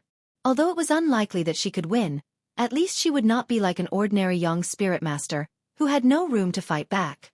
But even if the two of them had broken through to such a realm, they were still scared when they suddenly saw Su Ling. During the battle at Tiandu Peak, Su Ling had left a deep impression on them. Although this guy was a little arrogant, his strength was definitely not for show. He was extremely fierce in fighting. He had suppressed hundreds of cultivators by himself and beaten them so fiercely that Zi Yuan and the others didn't have any temper at all. That was not something that anyone could do. As soon as Su Chan saw Su Ling, she immediately grabbed Zi Yuan with her hand. Her eyes were wide open, and her frightened eyes seemed to be saying, "Sister Ziyuan, what should we do?" Ziyuan had never dreamed that after flying tens of thousands of kilometers to the distant Harrisburg, they would actually meet Su Ling. There was a touch of fear in Ziyuan's eyes. The psychological shadow left by the battle at Tiandu Peak was really a little big. She suddenly saw Su Ling in this unfamiliar place. It would be a lie to say that she was not afraid, but after all, she was not an ordinary person. She calmed down in a moment and sent a voice transmission to Chris. "Don't worry. He definitely hasn't found us, and he doesn't necessarily know about Chris's situation." Sure enough, after glancing at Chris, Su Ling did not show any abnormality, as if it was the first time he had seen her. Su Chan secretly admired Zi Yuan. Zi Yuan's speculation is not wrong at all. She can still accurately speculate the situation in such an extremely shocked situation. It's really amazing. At this time, she also understood that although Chris had seen Su Ling in the Battle of Sky Capital Peak, it did not mean that Su Ling could recognize her. At that time, Su Ling had suppressed everyone by himself. Naturally, they all remembered Su Ling. However, Su Ling had dealt with so many people alone, and it had been the middle of the night. How could everyone recognize him? Su Chan and Zi Yuan could understand this, but Chris was a little confused for a moment. She looked at Su Ling with fear in her eyes, as if she was looking at a devil that had crawled out of the blood pool of hell. Her eyes and expression made Su Ling realize that something was wrong.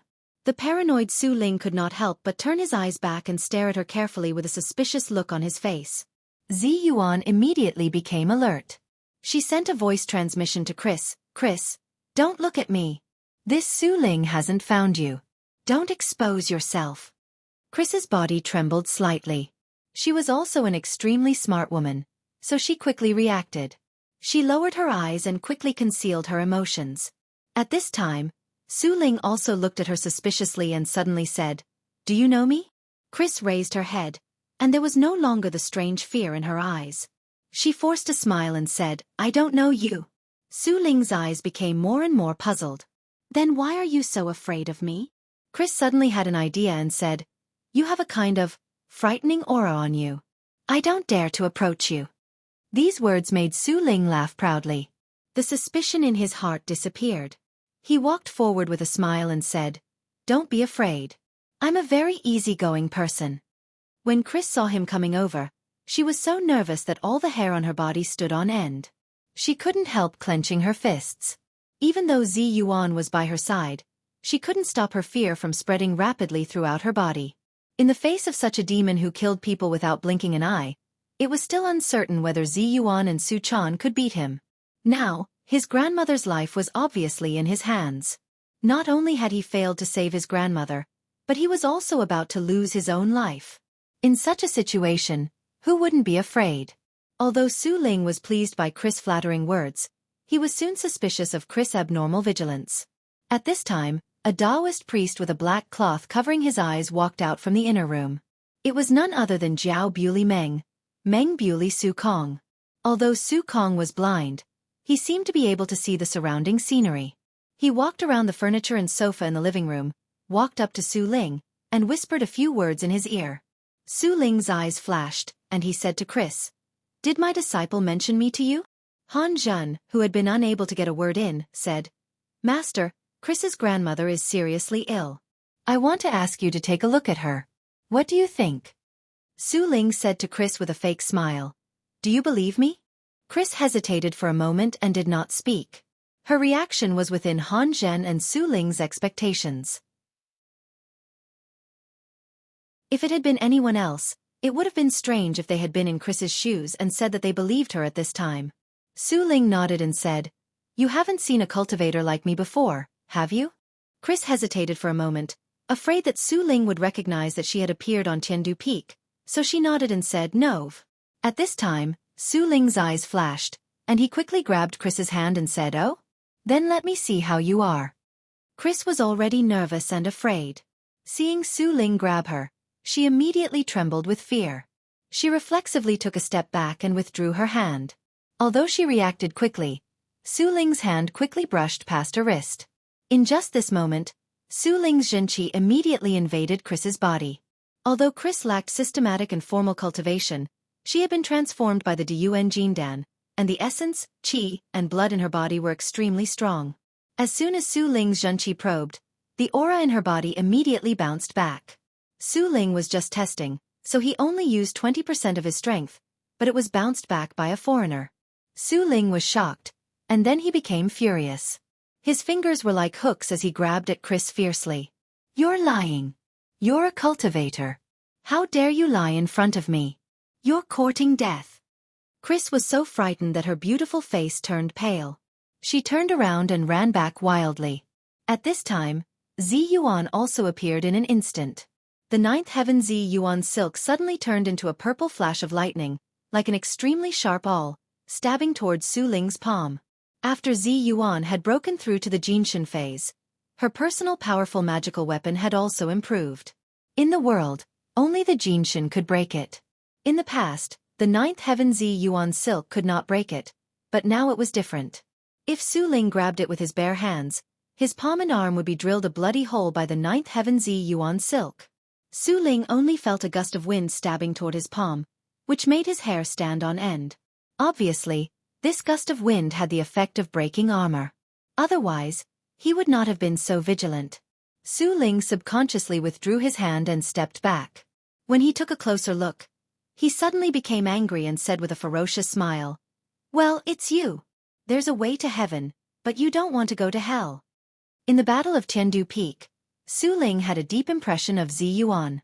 Although his previous fierce attacks had been blocked by Li Yunyang, in addition to the Heavenly Thunder and the Hell Wuzhong Enchanting Jade, Zi Yuan's powerful magical weapon, the ninth heaven Zi Yuan silk, had really hurt him. At this time, seeing this powerful magical weapon again, it was really like seeing an enemy. Su Ling shouted, "Shirdi, catch this foreign girl." The void immediately shot towards Chris like a cannonball. Chris had an excellent cauldron and exuberant qi and blood, but she didn't know the way of cultivation and cultivation techniques. She could only watch as the void rushed towards her, unable to move at all. At this time, Su Chan immediately appeared and slapped Su Kong's back. Although Su Kong was blind, his sensitivity and vigilance were multiplied. He sensed a strong gust of wind coming from behind him and immediately turned his hand to slap Su Chan. With a muffled paw sound, the two of them were instantly separated. As soon as Su Chan landed on the ground, she shouted at Chris, "Chris, run! Go where there are many people." Chris shivered and immediately turned around to run outside. At this time, Han Zhen, who was stunned, also came to his senses. He gritted his teeth and ran after Chris. When Zi Yuan saw Su Ling pouncing on her with a grim smile, she immediately controlled the ninth heaven Zi Yuan silk and stabbed it at Su Ling. After Zi Yuan had cultivated to the Jinshin phase, the strongest thing about her was that the ninth heaven Zi Yuan silk had also been upgraded. It could break through the Jinshin phase and change into a myriad of powerful magical weapons. It was really a little powerful. Even Li Yunyang would have a headache when facing it. However, Su Ling had an even more abnormal powerful magical weapon in his hand. Yuhuang Xiandu, which could restrain all powerful magical weapons. Seeing the ninth heaven Zi Yuan silk coming at him aggressively, Su Ling immediately took out a black jade ring from his sleeve and threw it forward. After Su Ling took out the Yuhuang Xiandu, it immediately stopped in mid-air. The ninth heaven Zi Yuan silk hit it and immediately stopped moving. No matter how hard Zi Yuan tried, it didn't move at all. These two powerful magical weapons seemed to have stopped in a confined space. No one's Zhenqi could break in, and no one's powerful magical weapon could intervene, let alone their own thoughts and divine senses. When Zi Yuan saw that the ninth heaven Zi Yuan silk had been restrained by Yuhuang Xiandu, her face suddenly changed, and a trace of fear flashed in her eyes. The two powerful magical weapons she had carried with her before had been destroyed by Li Yunyang. It could be said that half of her strength in the fight now lay in this ninth heaven Zi Yuan silk. She didn't know the mantra Mahamudra like Li Yunyang, so she could beat her opponent with her bare hands. Powerful magical weapons were the weapons of cultivators. At this time, her weapons had been confiscated, so Zi Yuan didn't dare to fight with Su Ling. Without thinking about it, she immediately sent a voice transmission to Su Chan, "Let's go." The two of them rushed forward with great tacit understanding, making a posture of fighting desperately, causing Su Ling and Su Kong to put on a defensive posture for a moment. However, they soon stopped and disappeared in the blink of an eye, fleeing. Su Ling was stunned, and then he became furious. B** starred. How dare you trick me? Chase. Even if I have to chase you to the ends of the earth, I will kill these two B** cheese.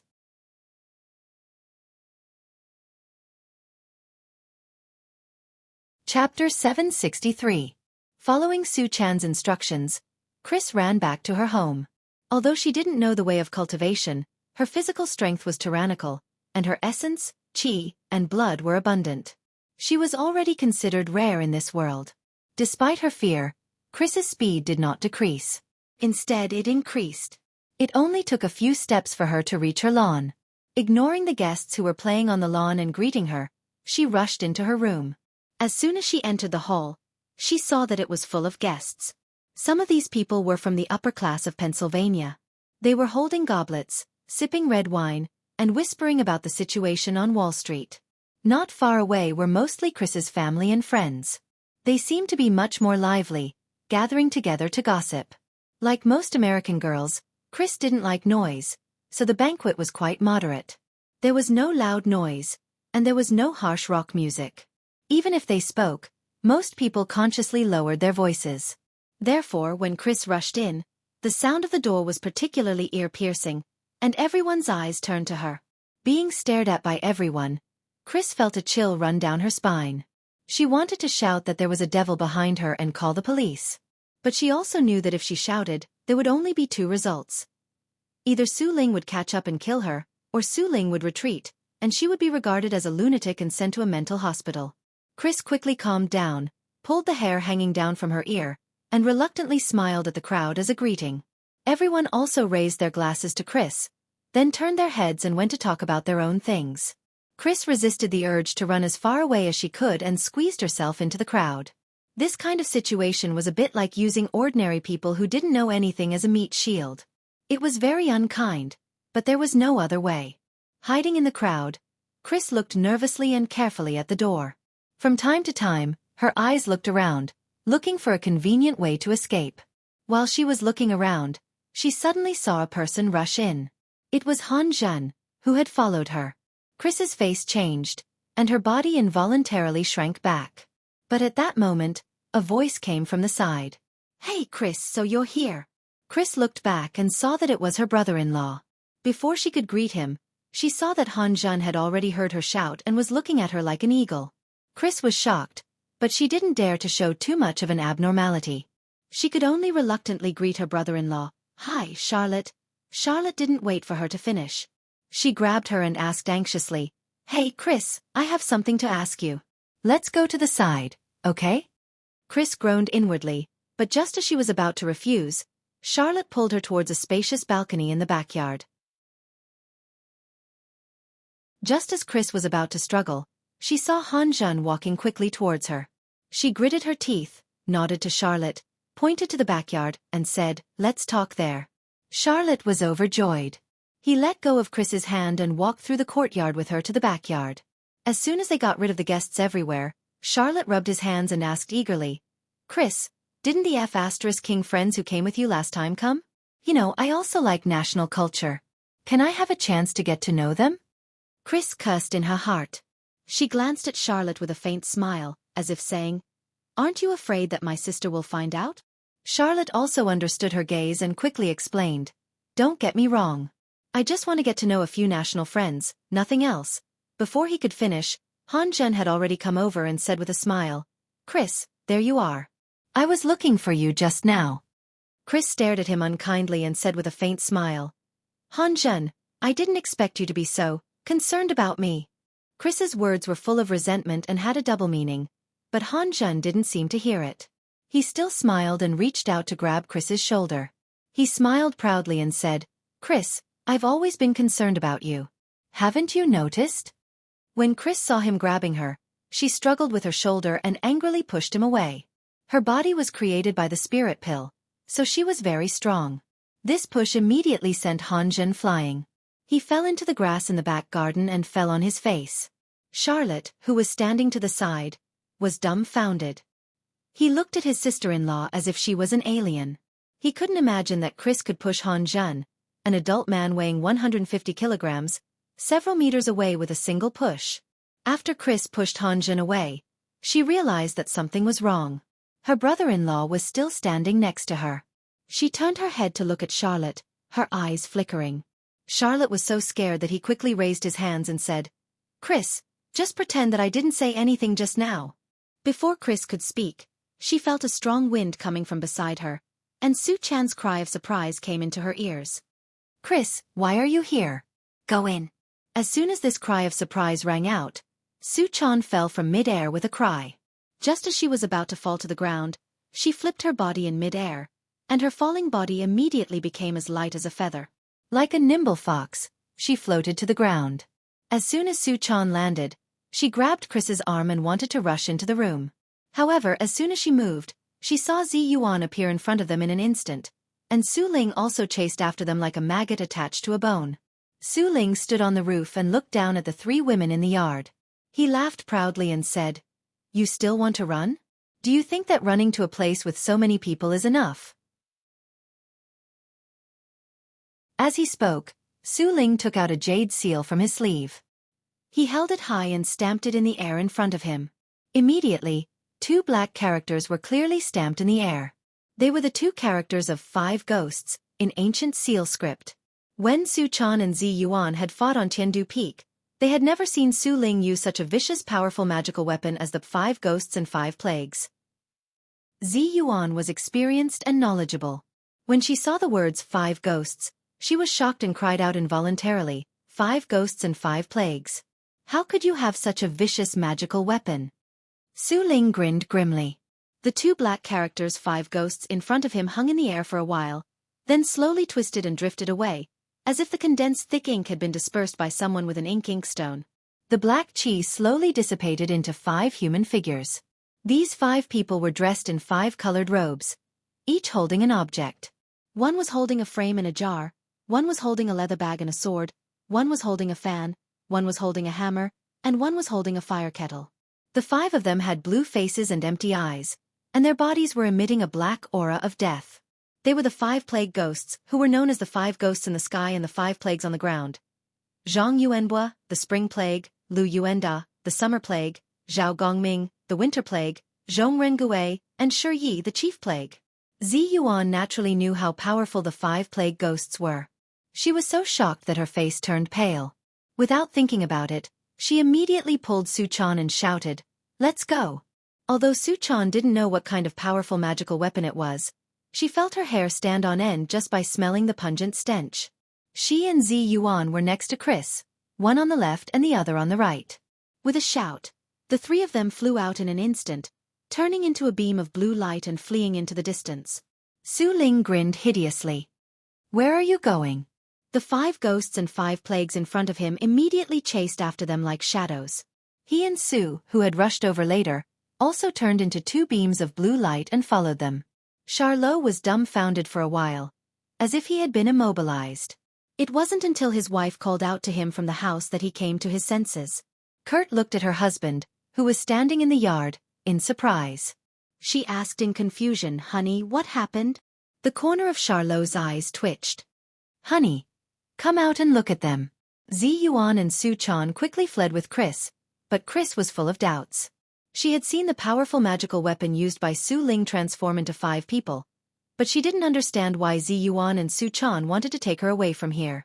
Although she hadn't learned any magic from Li Yundong, she still knew some basic rules of the cultivation world. Chris knew that cultivators couldn't use magic on ordinary people, kill them with Xueqi, or use powerful magical weapons to kill ordinary people. Therefore, when Su Chan asked her to run to a crowded place, she ran home without thinking. At this time, she was flying in the air, and the strong wind was blowing against her face, making her almost unable to open her eyes. She struggled and shouted, "Why are you running away? Isn't he afraid of being discovered when he uses magic?" As soon as she opened her mouth, the strong wind poured into her mouth, almost choking her. Zi Yuan had Jinshin to protect her body, so she was naturally not afraid of the strong wind. She said loudly, "That's the 5 ghosts and 5 plagues. This powerful magical weapon represents the power of nature in the heaven realm. It's the exclusive powerful magical weapon of the 5 ghosts and 5 plagues. Anyone who dies from being contaminated by the plague will be automatically judged by heaven to have died of the plague, not killed by magic. Hearing this, Chris was shocked. You mean that if this guy used magic in my house, everyone in my family would die, and he wouldn't be punished by heaven's tribulation? Zi Yuan said loudly, "That's exactly what I mean." Su Chan, who was standing to one side, blamed herself with a face full of chagrin. It's all my fault.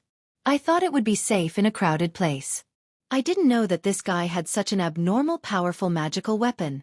I almost caused a big disaster. At this time, she looked back and saw that Su Ling and Su Kong had caught up with them. Su Chan's expression changed, and she shouted in surprise and joy, "Sister Zi Yuan, they're catching up. What should we do?"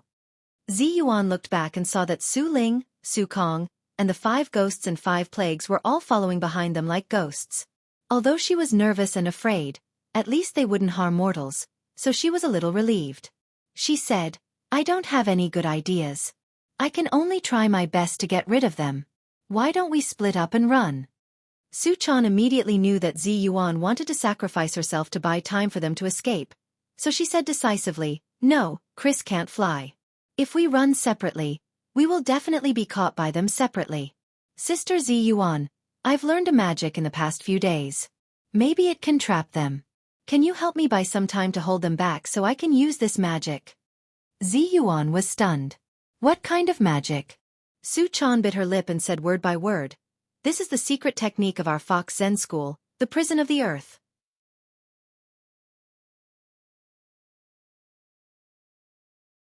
Chapter 764. Circle of Imprisonment? Hearing the name of this magic, Zi Yuan was stunned, but she quickly asked, "Could it be the illusion magic circle that trapped me and Li Yundong in Penglai Pavilion?" Although she didn't have much hope in her heart, Zi Yuan still blurted out this sentence. Zi Yuan knew many magic arts, and she was even more proficient in magic circles. Li Yundong was also one of the best cultivators in the world. An illusion maze that could trap the 2 of them at the same time was naturally not a trivial matter. If Su Chan knew such magic, it would be a pleasant surprise. Facing Zi Yuan's expectant and hopeful eyes, Su Chan hesitated for a moment and said, "It's indeed this magic, but I can't leave when I use it. I have to maintain this magic all the time, and someone has to protect me." Although Su Chan's current cultivation was lower than Ao Wushuang's, it was not much worse.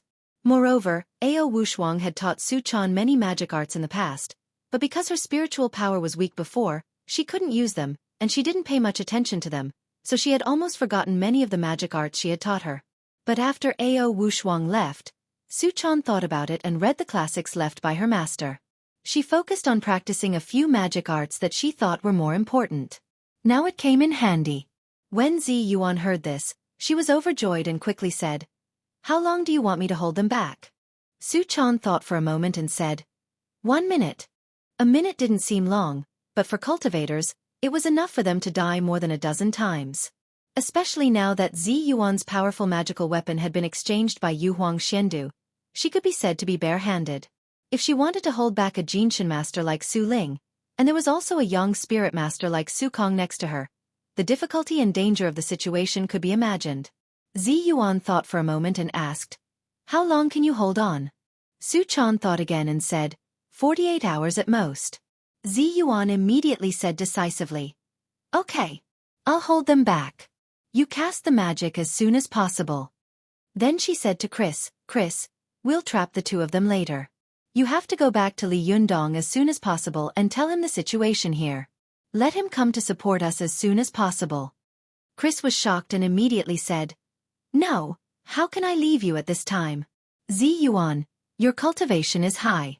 You should inform Master." Zi Yuan said angrily, "Nonsense. If I leave, you will hold Su Ling and Su Kong back? If we can't hold them back, Su Chan will die. If we continue to fight with them like this, we will also die. If you leave quickly, there may be a chance to survive." Chris gritted her teeth as she struggled internally. She also knew that this was the best solution. Although she was unwilling, she could only grit her teeth and nod in agreement. As soon as the 3 landed, Chi, Su Kong and Chi, God and Chi. As Qi and Qi Li Li Qi of Qi Li and Li. As Qi, Ziyuan Qi, Yen, Su Lin, Ling Qi, Qi Yen, Su Qi Ti. As the three as Qi Yang Qi Su Qi, Li, let's see if you can run to the ends of the earth. The battle at Tiandu Peak had been regarded as a great shame by Su Ling. He thought that if it hadn't been for Li Yundong and the others, he would have definitely gotten the 3 Dun Jindan and the Medicine King tripod by himself. At that time, he would have found a place to cultivate quietly for 8 or 10 years. When he came out of the mountain, he would have been able to do whatever he wanted in the cultivation world. However, Li Yundong and the others had joined forces to shatter his dream, and then he had been defeated in Southeast Asia. Now that he had recovered from his injuries in the United States, he suddenly saw Ziyuan and the others. Naturally, he wanted to pull out his tendons and peel off his bones. He chased after them and wanted to wash away his shame. Ziyuan winked at Chris, who was beside her, indicating for her to run quickly. She stood in front of her and said with a cold face, "Taoist priest Su Ling, there is no hatred in the world that can't be solved. Why do you have to force us?" Su Ling grinned grimly and said, "Force us? Humph, when we were on Tiandu Peak, you didn't know what was good for you. Today you actually ran into my hands. What else do you have to say? If you know what's good for you, kneel down and lick my toes obediently. Otherwise, I will destroy your body and soul and make your whole life's cultivation go to waste." Ziyuan was furious, but her face remained calm. She put her hand in her sleeve and pinched a talisman. Her lips moved slightly as she recited a spell. Not long after she recited, there was a loud explosion in the sky, and the wind and clouds surged. Soon, dark clouds covered the top of their heads, and the wind and clouds were dense. Su Ling's face changed and he said angrily, "I've given you face, but you don't want it. How dare you play with heavenly thunder in front of me? You're courting death."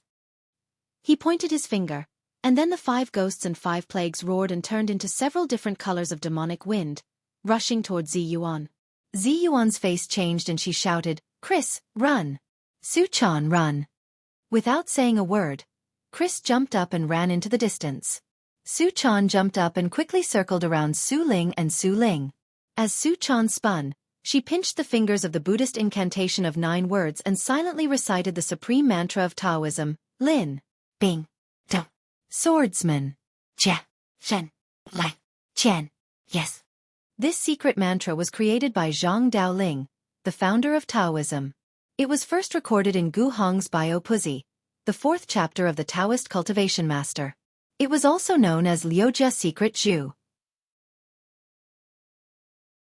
It belonged to the Taoist Forbidden Mantra and was extremely powerful.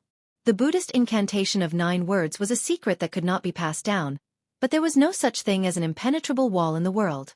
After the Buddhist incantation of 9 words was spread out, it formed several versions. One was the secret version, one was the Taoist version, and the other was the very influential version of the Japanese Shingon Tantrism. The power of these versions was different, but later, the mystical silver fox of the Fox Zen school stole it and carried it out and transformed it. As the leader of the 4th generation of the Fox Zen school, the mystical silver fox also knew that it was extremely rare for her to be able to cultivate a shuntong that was both hard and soft. Most of the other disciples were ordinary fox demons, and most of them were fox demons. How could they use such a fierce mantra? Therefore, she specially modified this magic according to the characteristics of the cultivators of the Fox Zen school, changing this fierce kung fu into a strange and unpredictable illusion maze. The Buddhist incantation of 9 words had different names in each school. In the Zhenyan Tantrism, the Buddhist incantation of 9 words was the Lin Bing Do Zha Array. In the sects of the Fox Zen school and the Hua Taoist family, the 9 words was the Lin Bing Do Zha Array.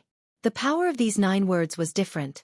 Every time Su-chan silently shouted a word, her hands quickly pinched a finger gesture, and her feet stepped on the Tian Gang and the earthly evil, which was in line with the 7 stars technique. She pointed to the 9 heavens' divine night.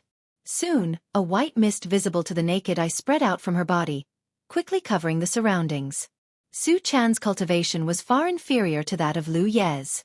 Naturally, it was impossible for her to use this magic formation as easily as Lu Yi. Not only could she let the other party enter the formation without noticing, but she could also trap the opponent in it and make it difficult for him to escape without any maintenance. As soon as Su-chan used the prison of painting, Su Ling was immediately alerted.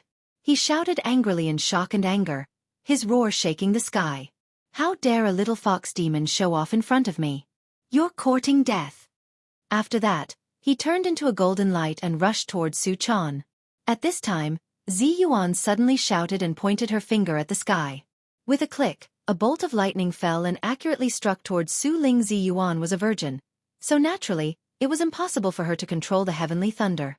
She could only control the lightning. However, the power of the lightning was not trivial.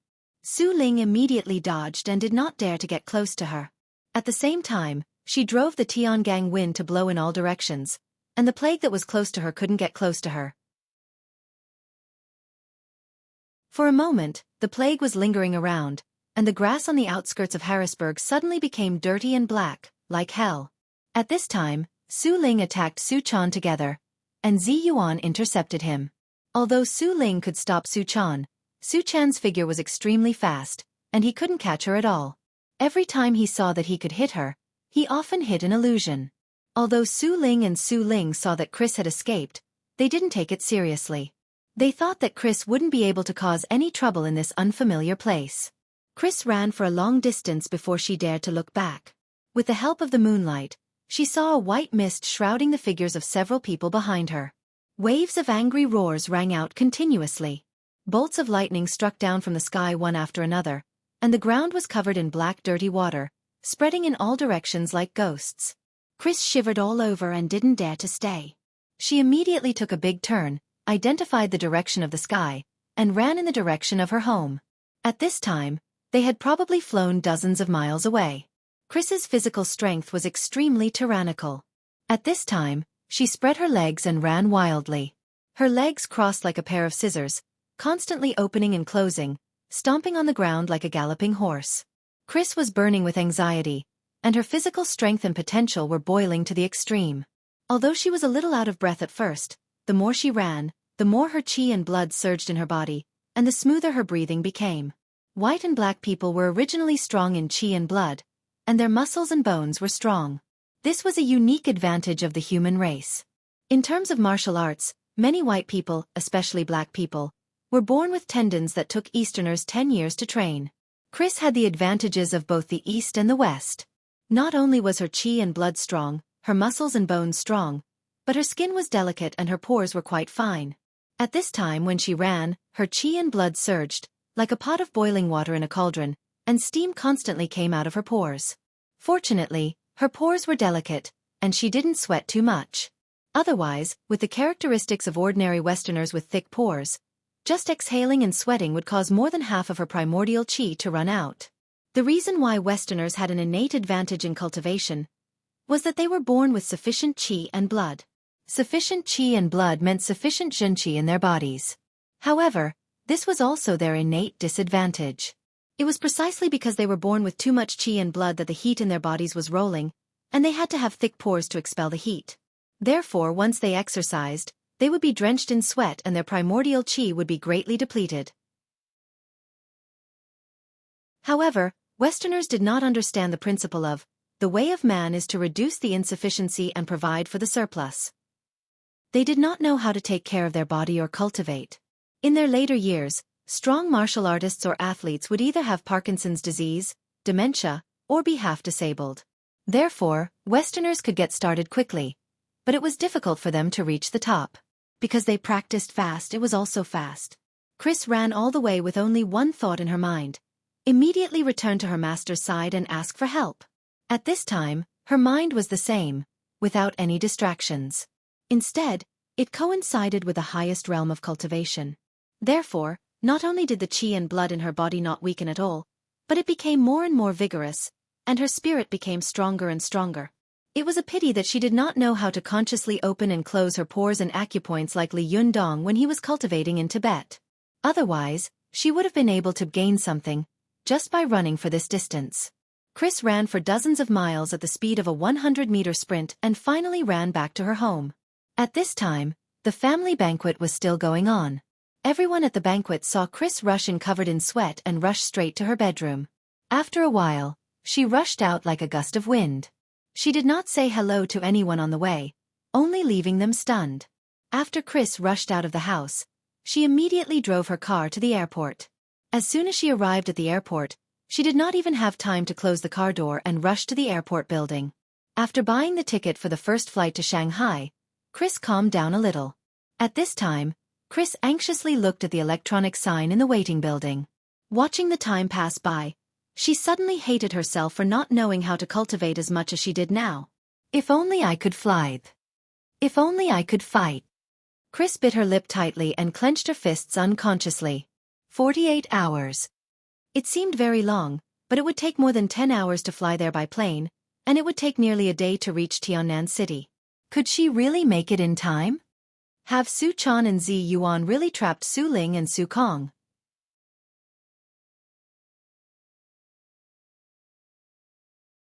Chapter 765. Translator, Endless Fantasy Translation Editor.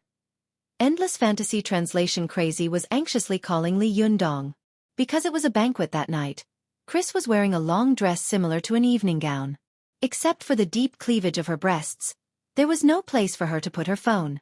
She was born into a superior family and had an excellent upbringing, so naturally, it was impossible for her to do such a thing as stuffing her phone into her cleavage.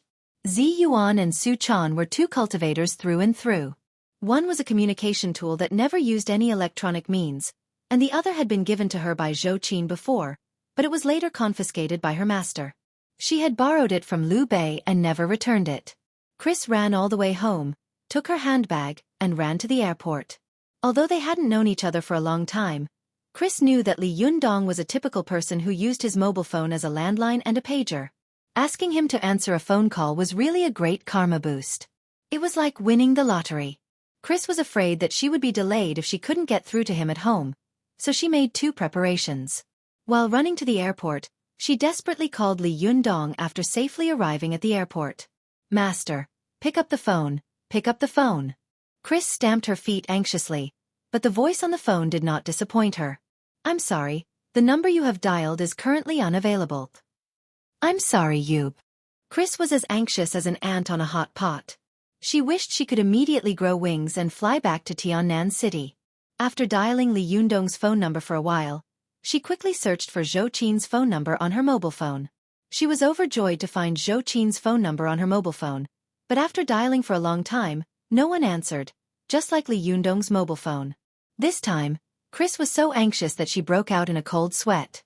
She quickly sent a few identical text messages to Li Yundong and Zhou Qin, telling them about Su Chan and Zi Yuan's situation, and saying that she had rushed home as fast as she could. After sending the text message, Chris waited in the airport lobby for the news of the plane's departure. She finally boarded the plane, but it was another 10-hour journey. In the past, flying from the distant Pacific Ocean to China for more than 10 hours was nothing more than a night's sleep. But in this situation, how could Chris fall asleep? She tossed and turned in her seat, her heart full of worry for the safety of Su Chan and Zi Yuan. After an unknown amount of time, Chris finally fell asleep from worry and exhaustion. When she woke up, it was already the afternoon of the next day. After Chris got off the plane, she went straight to the train station and rushed back to Tiannan City as fast as she could. When Chris rushed to Li Yundong's house, it was already very dark. It had been a whole day since she left Harrisburg. Chris came out of the train station and quickly grabbed a taxi. Before the car stopped, she took out a handful of money from her wallet, threw it on the seat, and got out of the car as fast as lightning. As soon as she got out of the car, she shouted, "Master, master." But after shouting for a while, she felt that something was wrong. She immediately shouted, "Li Yundong, Li Yundong." Sure enough, someone poked her head out from the balcony. It was Ling Yu of the Fox Zen School. At this time, De Sanxian had already closed, and the little foxes who were helping out in the shop had already returned home. Hearing someone calling for Li Yundong outside, and the voice was quite familiar, Ling Yu poked her head out and said, "Who is it? Why are you so noisy? Can't you keep it down?" She saw Chris at a glance and immediately asked curiously, "Chris? It's you? I didn't see you last night. Where did you go?" Chris had left in a hurry, and at that time, only Zi Yuan, Su Chan, and Zhou Qin knew. Ling Yu and the others didn't know where Chris, Zi Yuan, and the others had gone. Chris was stunned and thought to herself, "Didn't Master tell them where we went?" Li Yundong knew that there were still outsiders in the Fox Zen School, so he hadn't told them many things. Chris suddenly had doubts in her heart, but she didn't have time to think about it. She asked loudly downstairs, "Is Master here?" Ling Yu pointed to the room inside and made a trumpet gesture with her hand. She lowered her voice and said, "Yes, he's in seclusion. Don't disturb him." Chris immediately rushed home. As soon as she entered the door, she rushed to Li Yundong's room in a hurry. She said anxiously, "Hurry up, wake Master up. It's urgent. It's really urgent." Ling Yu gestured for her to keep quiet. "Keep your voice down. Didn't you see that we even went to the opposite side to watch TV?" Chris looked around and saw that the living room was empty. It was not as lively as it used to be. She grabbed Ling Yu and said, "Zi Yuan and Su Chan are in danger now. If we don't wake Master up, I'm afraid he won't be able to see them when he comes out of seclusion." Ling Yu was shocked. "What's going on?" Chris grabbed Ling Yu and rushed to Li Yundong's room. "Let's wake Master up first. There's no time." Ling Yu had never seen Chris so anxious before. She didn't dare to be careless and quickly walked to Li Yundong's room. She stretched out her hand and was about to knock on the door when she saw the closed door creak open. Li Yundong walked out and looked at them with a smile. "What happened?" he asked. "Why is it so noisy?" Ling Yu and Chris were overjoyed. Ling Yu blurted out, "Leader, you've come out of seclusion? What a coincidence." Li Yundong smiled slightly. "I was just meditating. In a daze, I heard a lot of voices outside, so I woke up." "What happened?" When Li Yundong was in seclusion, everyone in the Fox Zen school would consciously create a relatively quiet environment for him. When watching TV, they would run to the opposite door, and they would avoid laughing and playing as much as possible. Therefore, Li Yundong also knew that there was a sudden loud voice outside. It was very likely that something had gone wrong, so he quickly woke up from a relatively shallow meditative state. Chris grabbed Li Yundong's hand and said quickly, "Master, something has happened. Su Chan and Zi Yuan, something has happened to them." Su Chan was Li Yundong's Achilles heel, and Zi Yuan was also Li Yundong's Achilles heel that couldn't be touched. When he heard this, his face suddenly changed, and his smiling face suddenly turned livid. "What's wrong? Don't worry, tell me slowly." Chris was very eloquent. She quickly told him what had happened. After that, she complained bitterly, "Master, why don't you use your mobile phone? If I could inform you by phone, you would have saved them by now." Li Yundong's face was cold, but he didn't say anything. Instead, Ling Yu, who was beside him, said, "Chris, you don't know that when cultivators are meditating, they can't suddenly have a sound next to them. When you came back, Leader was in meditation, so it didn't affect him. Otherwise, if it had affected him, it would have been a terrible thing." Only then did Chris understand. No wonder no one had answered Li Yundong's call. It turned out that he was meditating in seclusion, but why was it such a coincidence that he was meditating at this time? Li Yundong was also secretly angry about this.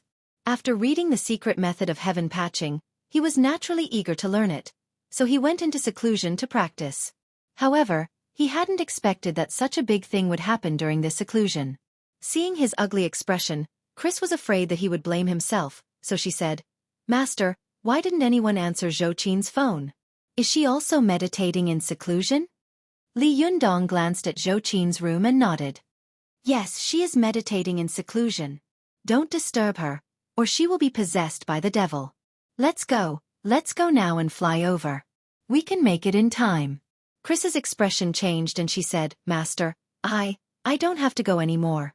I can't fly." Li Yundong said flatly, "No, if you don't go, how can I know the general direction? I'll take you flying." Chris hesitated for a moment and stammered, "But, Master, if you take me all the way there, won't you be too tired?" Li Yundong's cultivation had reached the top phase of the Jinshan, and he had cultivated the golden jade body, which cultivated both internal and external cultivation. It could be said that his kung fu was superb. He could sense heaven and earth, and with a single thought, the heaven and earth would move. However, the power of heaven and earth was endless, which did not mean that Li Yundong also had endless power.